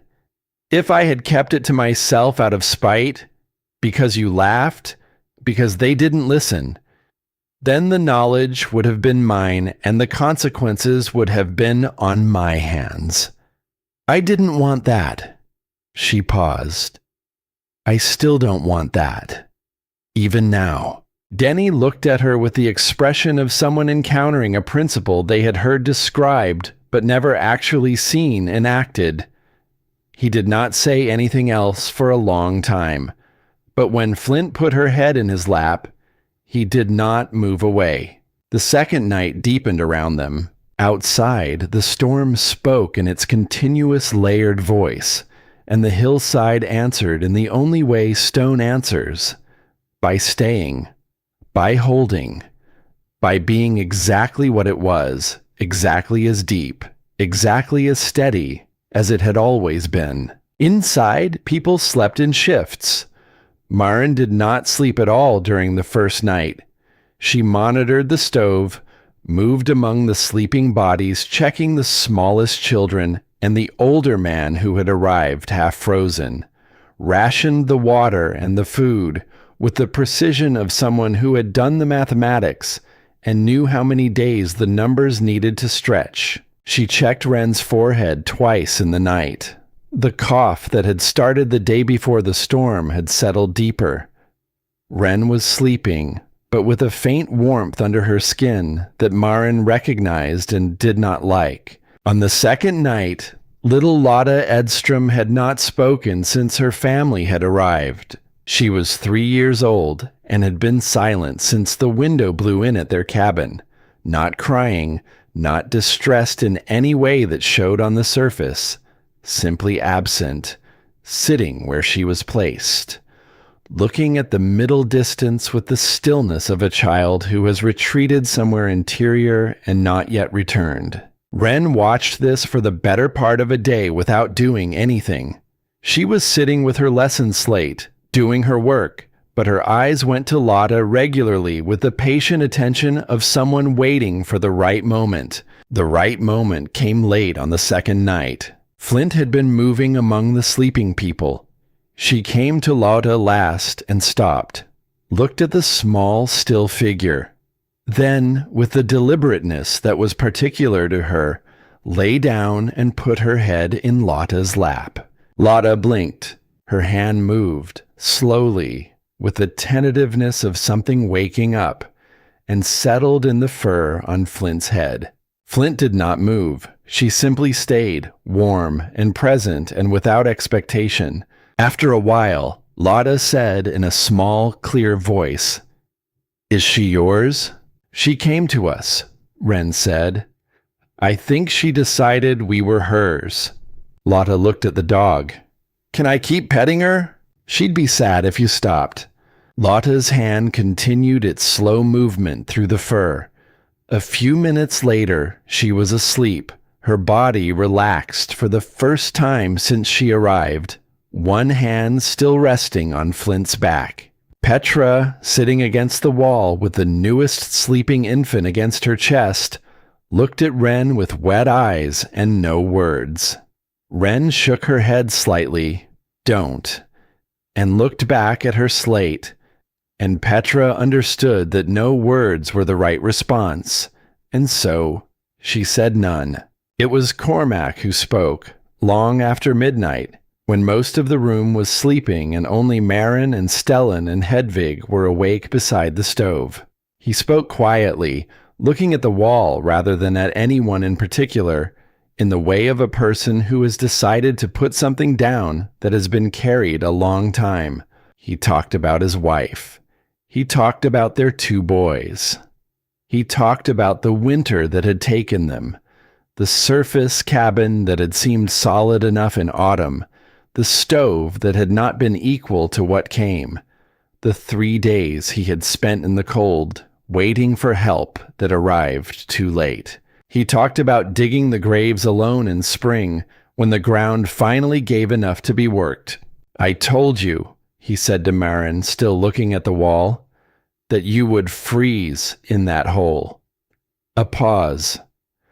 "I told you that because I couldn't stand that you might know something I hadn't known. That if someone like you had been building shelter in a winter like that one." He stopped. His jaw worked. "I couldn't carry it, so I put it on you instead." He was quiet for a moment. That wasn't right. Maren looked at this old man sitting against the stone wall her hands had built, in the warmth the earth provided, in the stillness that persisted while the storm raged outside. "You brought the timber," she said. "You brought the wood tonight." "Late," he said. "Too late for what I should have known. Not too late for what you could still do." He looked at her then. Something in his face shifted, not resolved exactly, but loosened. The loosening of a weight that had been carried so long it had become indistinguishable from the person carrying it. He nodded once, looked back at the wall. No one spoke for a while. Stellan was sitting beside Maren, not close in the way of people who have declared anything, but close in the way of two people who have stopped pretending that distance serves any purpose. He said quietly, "My wife would have liked this." "This specifically?" Maren said. "This." He gestured slightly at the room, at the people, at the particular configuration of surviving together. She believed in the idea that the things people build together last longer than the things they build alone. That helping costs less than people think and gives back more. "She sounds like someone worth knowing." She was. He was quiet for a moment. "You would have argued with her, I think. She had strong opinions about stonework." "I have strong opinions about stonework. I know. That's why I think you would have argued." The corner of his mouth moved. "She usually won." Maren looked at the stove, at her hands on her knees, the split knuckles, the calloused palms, the hands of someone who had spent months doing the thing that needed doing. "When this is over," Stellan said, "I'd like to talk to you, when there isn't a storm and 14 people in the room." "About the south wall joints?" "Among other things." She did not answer immediately. She looked at the wall, at the thermometer holding its steady number, at Ren, asleep at last against Hedvig's shoulder, the journal open and face down in her lap. Maren reached over quietly and closed the journal so it would not lose its place. "All right," she said. She did not move away. It was not a small thing. It was not a large thing either. It was the size of a door opening slightly, not thrown wide, not still closed, but open enough to let the light in. The stove ticked. The storm spoke. The stone held. Before the third morning came, Petra Edstrom's labor began. It announced itself quietly. The way things that have been building for a long time sometimes arrive without fanfare. Simply present. Simply requiring attention. Petra made a sound and Lars woke and looked at Maren with the expression of a man who needs someone to tell him what to do. Maren looked at Hedvig. Hedvig was already moving. She had done this before. That was clear from the way she organized the space, moved people gently but definitively to the edges of the room, created what privacy could be created in a stone room full of sleeping bodies. She spoke to Petra in a low, continuous murmur that was partly instruction and partly something else, the kind of voice that tells a body it is safe and can do the difficult thing it needs to do. Maren assisted. She heated water. She held Petra's hand when Petra needed it held. She kept the stove stoked and the temperature steady. Wren woke and understood immediately what was happening. She gathered the children who were still asleep against the far wall and arranged herself among them, quietly, so that if any of them woke, they would find her there, rather than confusion and darkness.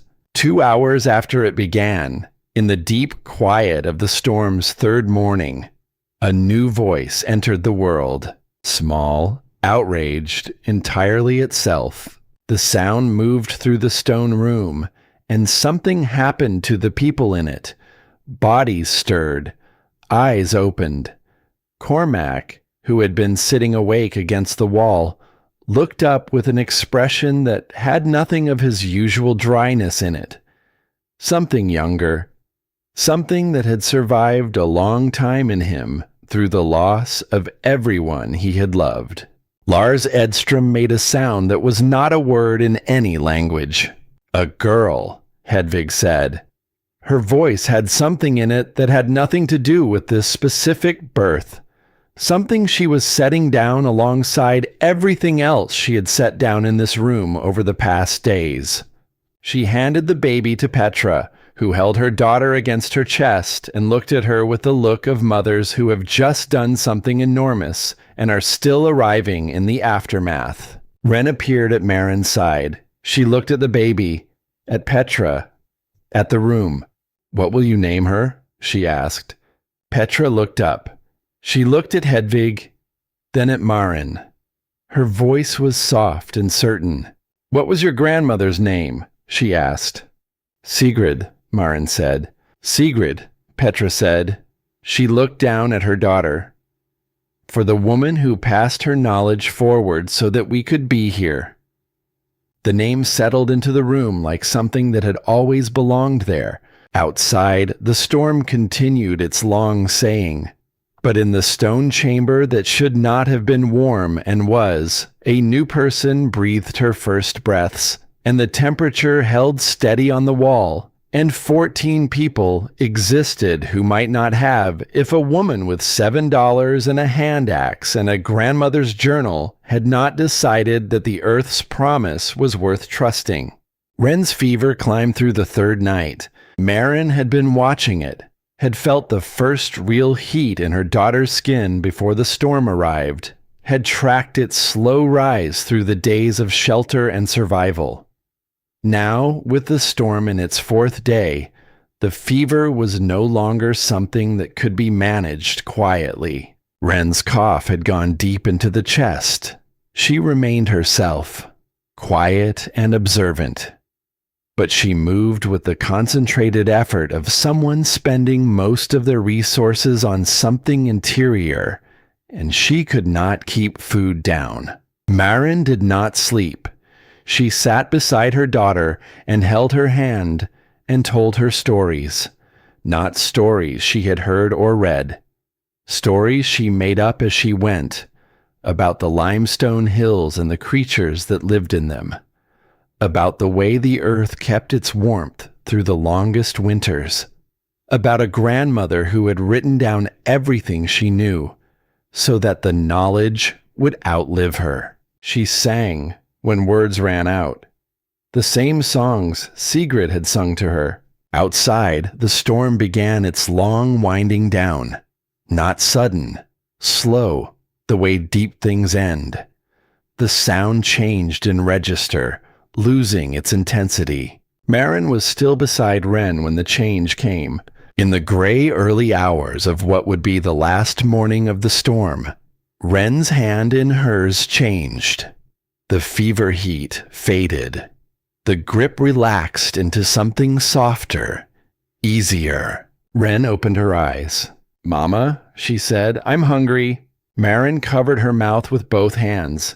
She sat very still for a moment, the two of them in the near dark, and let herself understand what the change in that small hand meant. "We have soup," she said finally. Her voice was not quite steady.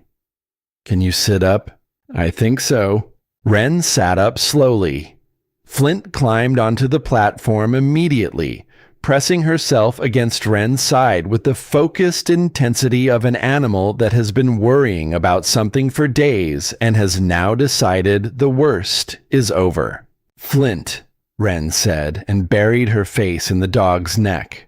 Cormac, from his corner, looked up. He looked at the two of them, the girl and the dog, the particular release in the girl's shoulders. He said nothing. He looked back at the wall, but his hands, which had been folded in his lap, opened. The earth did not forget.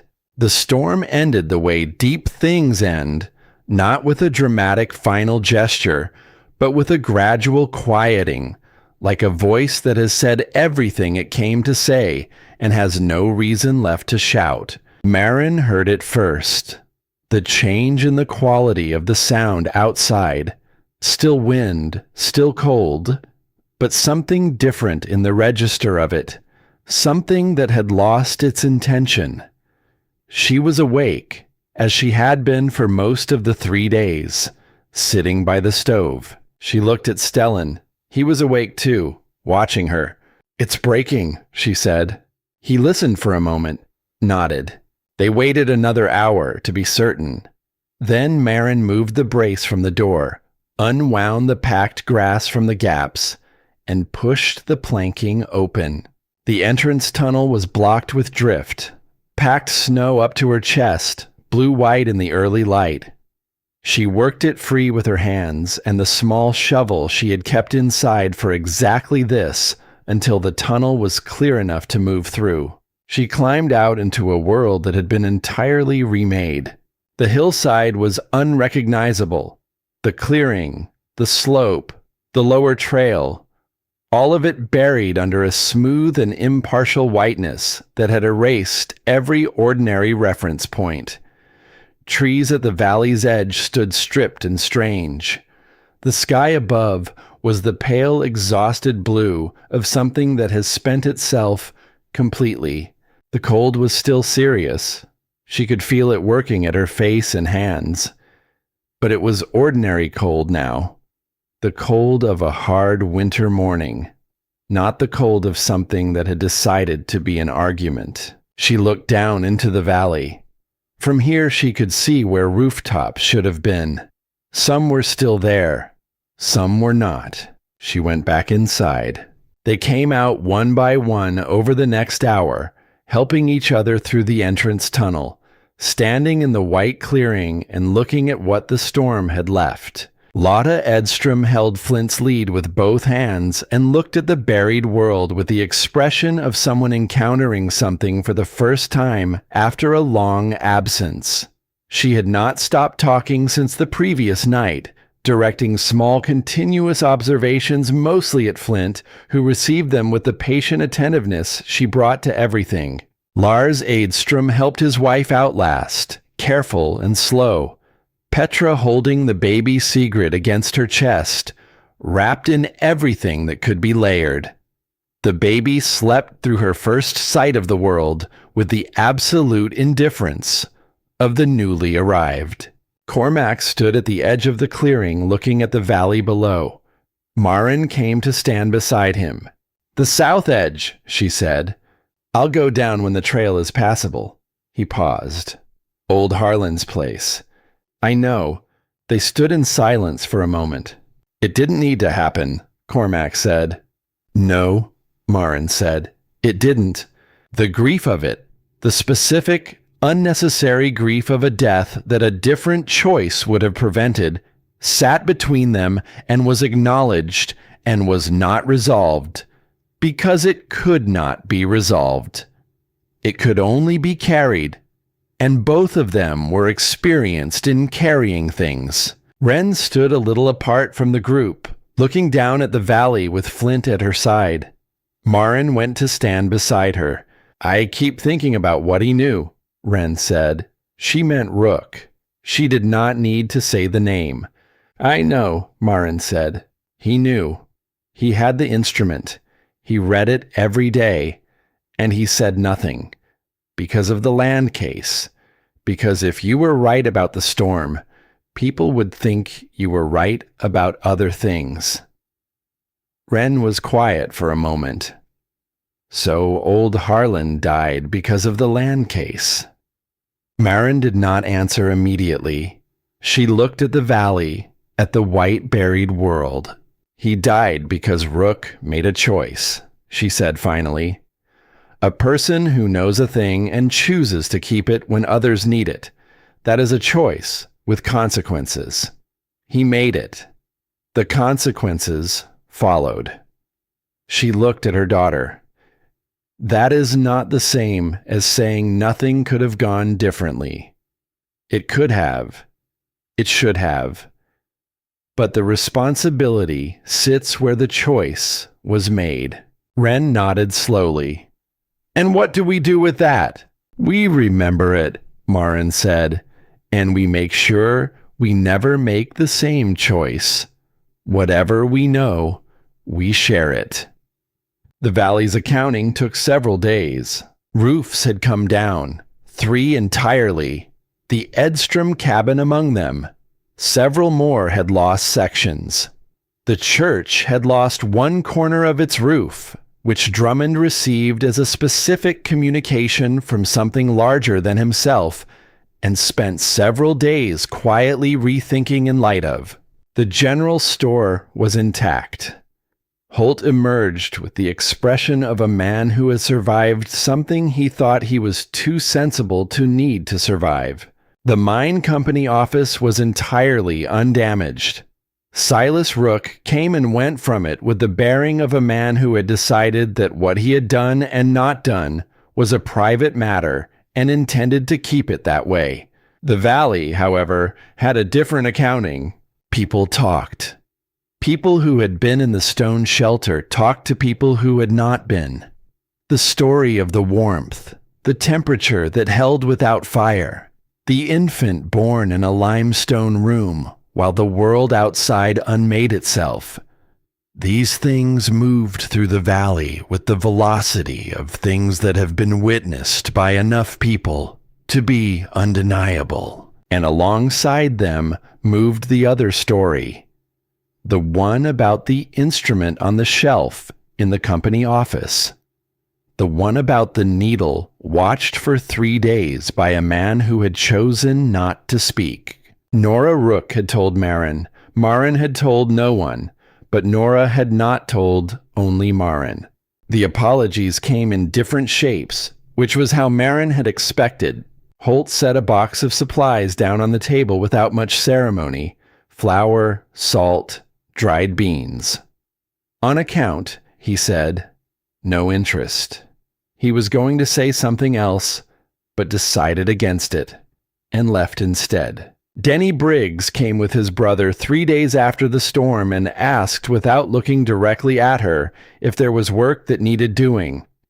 She showed him the south wall section that needed resetting, the stone tapping technique, the face-in orientation, the mortar consistency. He learned with the attentiveness of someone who has decided to be serious about something. Pastor Drummond came on foot, hat in hand. He stood outside the entrance longer than necessary before knocking. Inside, he asked her to explain the thermal principle, not with skepticism, not with the careful courtesy of a man managing his discomfort.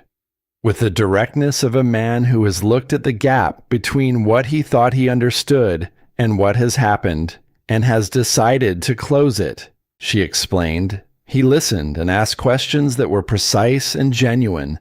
I have spent my life, he said when she finished, building on the assumption that faith is stronger than understanding, that when they conflict, faith wins. He looked at the walls. You have shown me they do not need to conflict. No, she said, they don't. I was wrong about this place, he said. I was wrong about what you were doing here, and I was wrong about what the community owed you. He paused. The congregation will support your homestead claim before the land authority, in writing. Thank you, she said. She meant it without triumph, which was the only way she knew how to mean things. Marin went to old Harlan's place when the trail was passable enough. She went alone. The cabin was intact. Harlan had built well. Whatever else could be said about him. He had understood stone and timber, had understood the importance of a good roof and tight walls. The cold had simply outlasted his fuel. That was the whole of it. A man had been alone when he needed not to be alone. And the cold had found him in the gap between what he had and what he needed. She stood outside the cabin for a long while in the still cold air. There was not much to see. The door was closed. Snow had drifted against the north wall in the particular shapes that snow makes when nothing has disturbed it for several days. The chimney was cold. The silence around the cabin had the quality of a silence that had been there for some time. Not the alert, listening silence of a place someone might return to, but the settled silence of a place that has accepted it will wait a long while. She let herself feel the waste of it, not guilt. She had warned everyone she could reach, had gone to every door, had said the same thing at each one. The responsibility for what happened here did not sit on her shoulders. She knew that. But knowing it did not make the waste smaller. It only made it accurate. An old man had run out of warmth and had not asked for help. A man with a brass instrument had read it for 3 days and said nothing. Between those two facts, a life had ended that did not need to end. That was the reality of it, clean and unavoidable as the drainage principle in Sigrid's journal. Water follows the lowest path. Consequences follow choices. The path and the choice existed. The consequence was here. She told Wren that evening, simply and without softening it. "I went to see," she said. Wren looked at her. "Was it bad?" "It was quiet," Marin said, which was worse in its way. She looked at the stove. "He didn't have to die. That's the part that is hard to sit with. Not because it was my fault. It wasn't. But because it was unnecessary. He could have come to the church. He could have come here. He chose not to. And Rook chose not to warn him. And those two choices met in the cold. And the result was what you get when preparation fails and pride fills in the gap." "Is it Rook's fault?" Wren asked. "More than Harlan's," Marin said. Harlan was stubborn and alone and had refused help his whole life. That is a kind of tragedy, but not a kind of crime. Rook had information that would have helped and chose to withhold it to protect his own position. That is a different kind of thing entirely. Wren was quiet for a while. "Does knowing that make it easier?" "No," Marin said. "It just makes it accurate." Outside, the cold had settled into the ordinary cold of a hard winter evening, the kind you prepared for and managed, the kind that tested what you had built without being designed to defeat you. Inside the stone room, the stove ticked steadily. Flint slept at Wren's feet. The thermometer read its steady number. "Mama," Wren said finally. "What you told Denny that night about sharing what you know, even when people laugh, even when they don't deserve it." "Yes? Did you really mean it?" "Yes. Even now, knowing what Rook did." Marin looked at the secondary chamber entrance across the room, at the evidence carved in stone by a man who had understood that knowledge hoarded dies with the person who holds it, while knowledge shared outlasts them both. "Especially now," she said. "Rook came up the hill on a morning 9 days after the storm ended. Marin was outside working on the section of roof that had shifted under the snow's weight. She saw him coming from a distance, the particular set of his shoulders, the deliberateness of his pace, the walk of a man who has decided on something and is carrying the decision up to where it needs to go. She set down her tools and waited. He stopped at the edge of the clearing. He looked at the shelter, the walls, the entrance, the reinforced roof, the drainage channel still running clean despite everything the storm had thrown at it. He looked at all of it with an expression that was unreadable in its surface layer and entirely readable beneath it. "The company will withdraw the prior lien filing," he said, "unconditionally. No further legal challenge. And the land claim is confirmed," Marin said. "Yes. In writing, filed with the land authority." "Yes." She looked at him steadily. "The carved records in the secondary chamber will be documented by the advocate and held in formal archive. Any future action against this land will bring them into open record." Rook's jaw moved once. "Understood. And you will not bring any representative of the company onto this land again." He held her gaze for a long moment, not defiant, not quite submissive, something more complicated than either. The look of a man who has arrived at the end of something and is taking a last survey of it. His father's fraud, his own years of protecting it, the instrument on the shelf that he had read for 3 days and said nothing. Whatever arrangement he had made in his own mind between who he was and what he had done, Marin could see it shifting. Not breaking, not quite, but shifting, the way a wall shifts when a stone is pulled from the wrong place. "Then go," she said quietly. It was not cruel. It was not triumphant. It was simply the only true thing left to say, said with the same precision she applied to mortar ratios and drainage angles and the placement of load-bearing stone. Rook turned. He walked back down the slope without speaking. Marin watched him. She did not look away, and she did not go inside. At the edge of the clearing, just before the trail dropped below the ridgeline, he stopped. He stood there for a long moment with his back to her, long enough that it was not a stumble or a hesitation, long enough that it was a choice, to stop, to stand, to face whatever it was he was facing with his back to the woman whose land he had tried to take. She did not know what he was thinking. She did not need to. Then he walked on.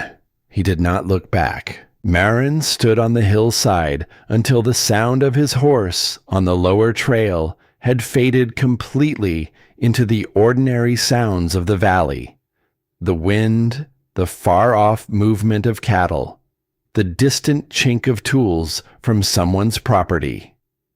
Until there was nothing left of him but the fact of what he had agreed to and could not now undo.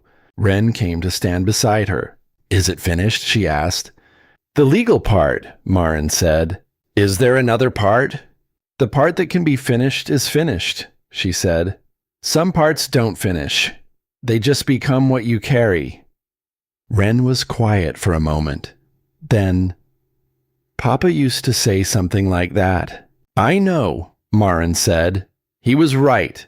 They stood together on the hillside in the cold, clear light, and the valley below was scarred and recovering and alive, and the stone behind them held its patient warmth, and neither of them looked away.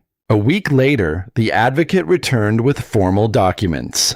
He spread them on the table in the stone room and walked through them carefully. The prior lien was formally withdrawn. The homestead claim was confirmed. The carved records in the secondary chamber had been cataloged, described, and placed in archive under Hedvig Strand's name as rightful heir to the original claim and Marin Voss's name as current confirmed owner. Hedvig sat across the table and looked at her father's name in the official record.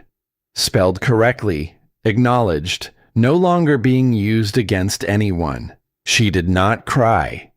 She had done her crying in private, in the particular way of people who carry grief for a long time and release it in careful amounts.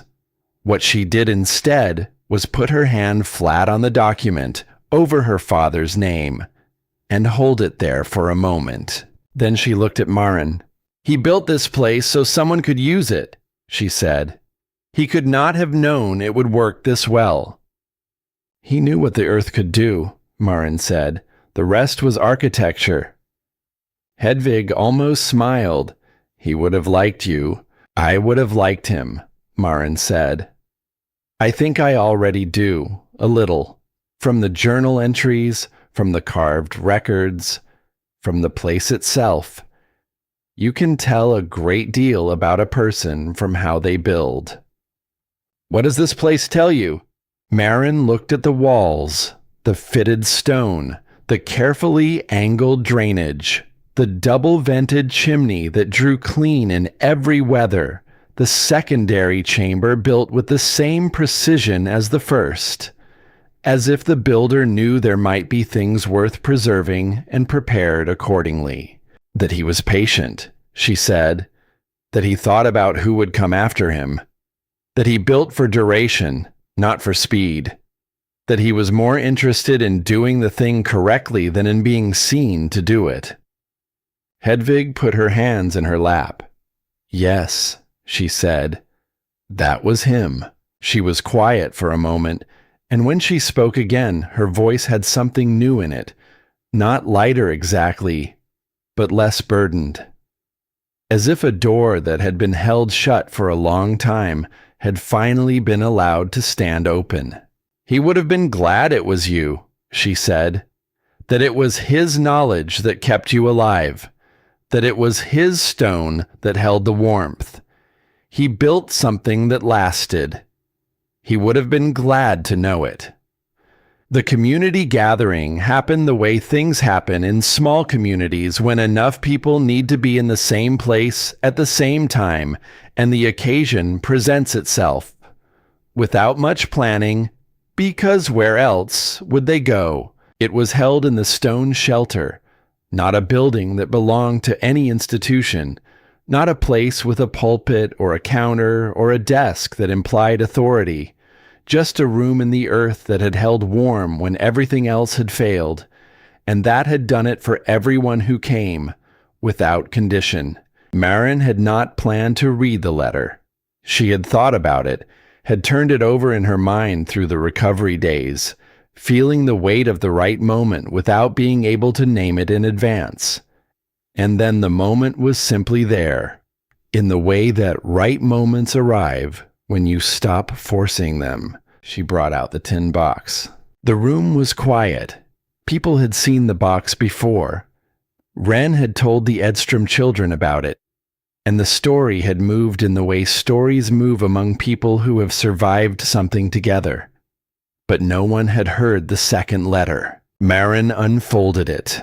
The paper had the color of old honey and the feel of something that had been waiting a long time to be read aloud. She read, "To whoever finds this place when it is needed, I built this cellar for the cold, and for whoever the cold sends here after me.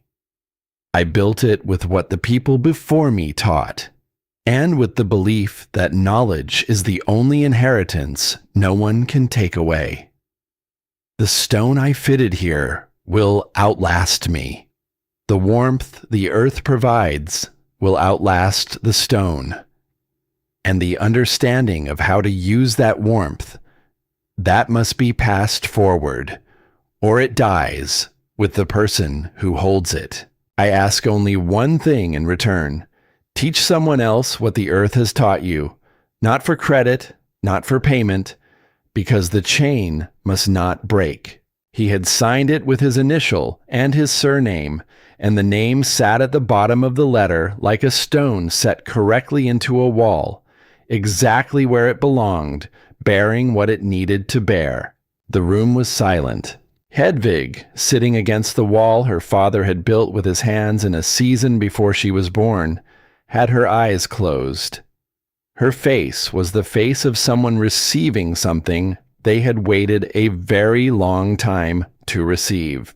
Cormac, across the room, looked at the letter in Marin's hands with an expression that had moved entirely past his usual dryness into something older and quieter. Wren, sitting beside Marin, said nothing.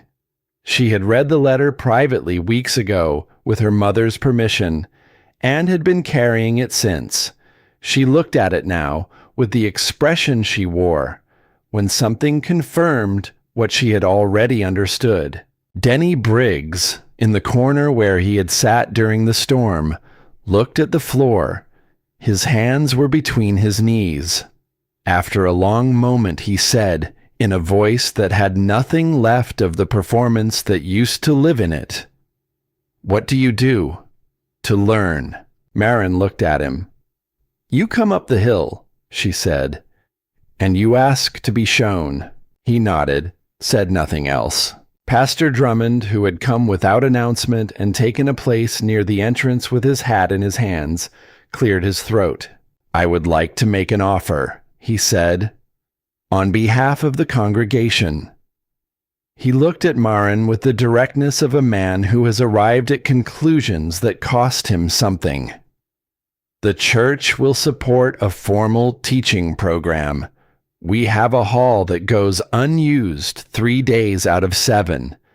Anyone who wants to learn what you know about building, about the earth, about what your grandmother's journal contains, should be able to learn it somewhere other than the side of a cold hill." A pause. "If you're willing." Marin looked at him for a moment. "On condition that it's open to everyone, not just congregation members." "Agreed. And the knowledge is attributed correctly to the people who developed it, including the man who built this place." Drummond nodded. "Agreed." "Then yes," she said. Spring came in its own time, unhurried, the snow retreating up the hillside in the slow retreat of things that have held their position as long as they reasonably could. The first teaching session was held in the church hall on a Thursday. The weather was clear and Marin was ready, and 7 people showed up, which was more than she had expected and fewer than would eventually come. She began with the principle, not with technique, with the underlying understanding, the thing her grandmother had given her, the thing that made all the techniques sensible rather than merely procedural. "The earth holds what it is given," she said. "It does not forget. Beneath the frost line, in the deep, still places where the seasons cannot reach, the warmth of every summer is stored and waiting." This is not a metaphor. This is the nature of things. And if you understand the nature of things, you can use it to keep yourself and the people you love alive. People wrote things down. People asked questions. Stellan demonstrated the stonework, joint angles, face orientation, mortar consistency, while Marin explained the reasoning behind each choice, and Wren moved among the attendees answering the questions that Marin was too busy to catch. Cormac sat in the back and watched and said nothing, which was his version of complete approval. The sessions grew.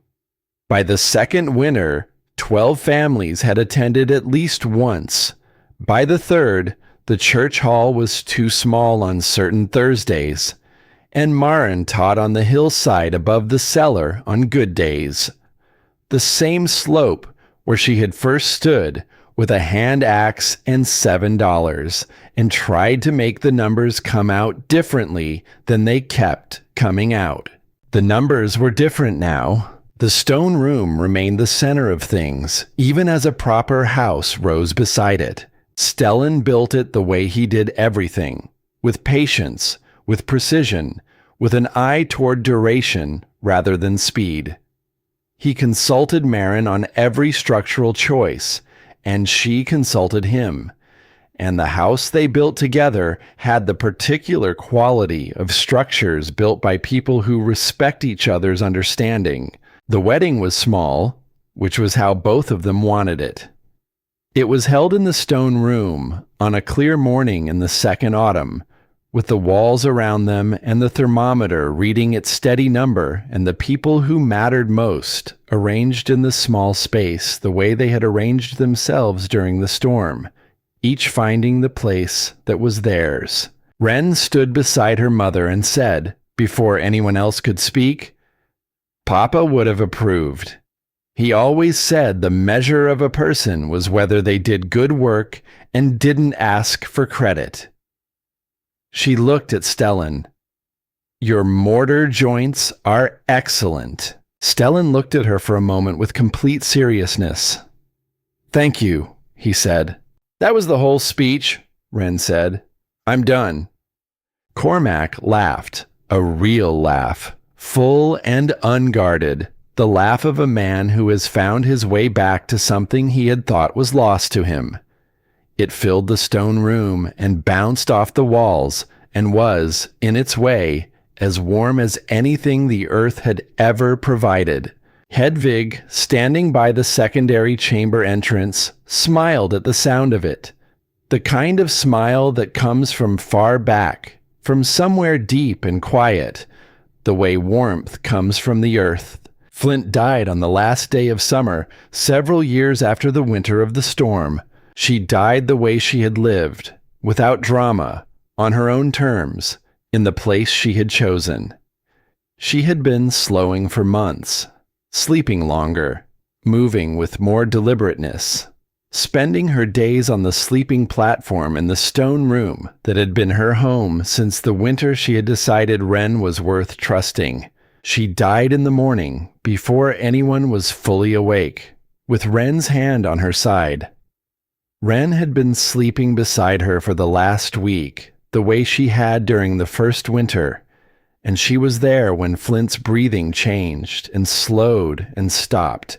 She came outside and found her mother on the hillside and said only, "She's gone." They buried her on the slope below the cellar entrance, in the ground that Eric Strand had chosen and Marin had built into, and that belonged now, officially and finally and completely, to Marin and the people who would come after her. Wren carved the stone marker herself with the tools she had learned to use over years of watching and doing. "Flint," it read. She knew when to be still. Marin stood beside her daughter at the small grave and thought about an animal that had been abandoned and had chosen to trust anyway, and had been right to trust, and had spent her life being right about that choice. She thought this was not the worst thing to have carved in stone. Many years passed. The valley changed the way valleys change when people decide to stay and build well.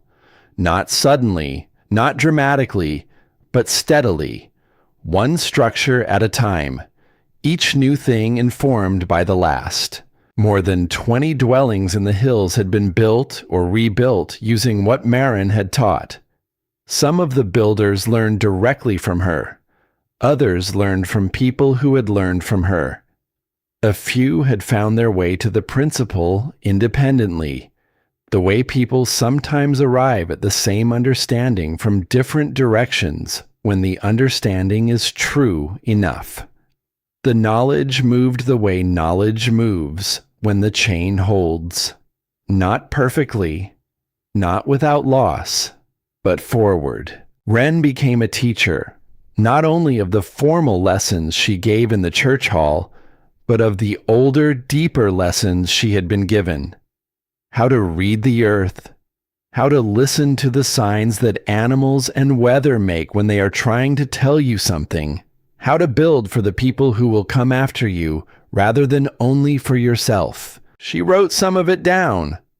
The journal grew from Sigrid's entries into something larger, a record of what multiple generations had understood and passed forward.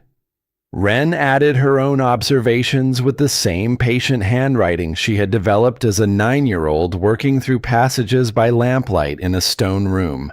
Hedvig, in the years that followed, completed what she had spent most of her adult life trying to do. She documented her father's history, placed it in the formal archive alongside the carved evidence, and ensured that the record of what he had built and what had been done to him would not be lost again. She came to the stone shelter often in those years, not as a visitor, but as someone returning.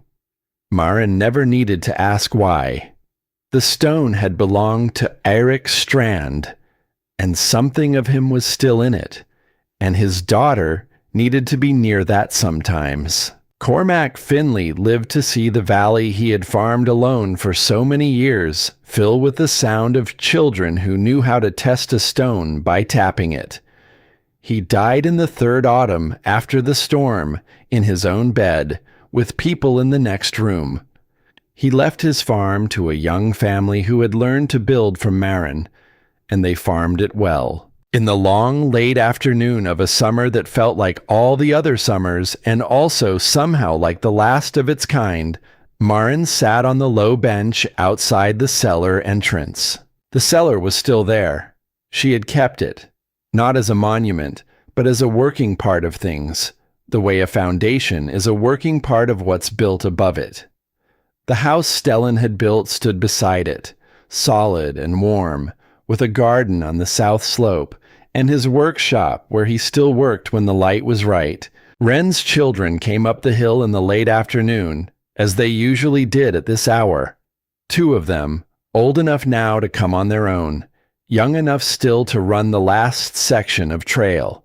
The younger one, a girl with Wren's coloring and Sigrid's way of examining things, had been coming to the stone room for a year now, sitting through the teaching sessions, asking questions more precise than most adults managed. She came and sat beside Maren on the bench and looked at the cellar entrance. "Did you really live in there?" she asked. "Just the 2 of you?" "3, Maren said. "Your grandmother and me and a dog named Flint who is buried on the slope there." She nodded toward the marker stone. 4, if you count Flint generously, which she deserved. Wasn't it frightening? Maren looked at the entrance, at the fitted stone around it, the careful arch, the drainage channel still running clean. "Every day," she said. "From the first morning to the morning the storm ended. Every single day." The girl thought about this. "But you stayed." "But I stayed." "Why?" Maren looked at the stone, at her granddaughter's face, at the long shadow the hill cast across the slope in the late light. "Because the mathematics were sound," she said. "Because my grandmother's knowledge was real and not just comfort. Because I had built something that I knew how to trust, and I chose to trust it." She paused. "And because your grandmother was 9 years old and had already decided not to give up, and I was not going to be the one to teach her that giving up was the right choice." The girl was quiet for a moment, thinking this through with the thoroughness she brought to everything. "Will you teach me?" she asked. "What great-great-grandmother Sigrid knew? What the man who built the cellar knew? What you know?" Maren looked at her. She thought about Eirik Strand carving records into stone in a chamber beneath a hillside in the hope that they would someday reach the right hands. She thought about Sigrid writing in a journal with the patient handwriting of someone who was writing for someone she would never meet. She thought about the tin box and the letter and the particular grace of knowledge moving forward across time in the hands of people who understood what it was worth. She put her hand on the stone beside her. The warmth was there, as it always was, as it always would be. "Yes," she said. "Come in the morning. Bring something to write with." The girl went back down the hill in the golden light. Maren sat for a while longer, looking at the valley below, the rooftops built with what she had taught, the stone structures that would stand through winters yet to come. The lives that had learned something about the patience of the earth and the value of knowledge that moves forward rather than ending. The earth does not forget summer. It holds the warmth down deep where the frost cannot reach. And sometimes, if the knowledge finds the right hands, if the chain holds, if the people who carry it understand what they are carrying, it holds something else too. Something that outlasts the stone.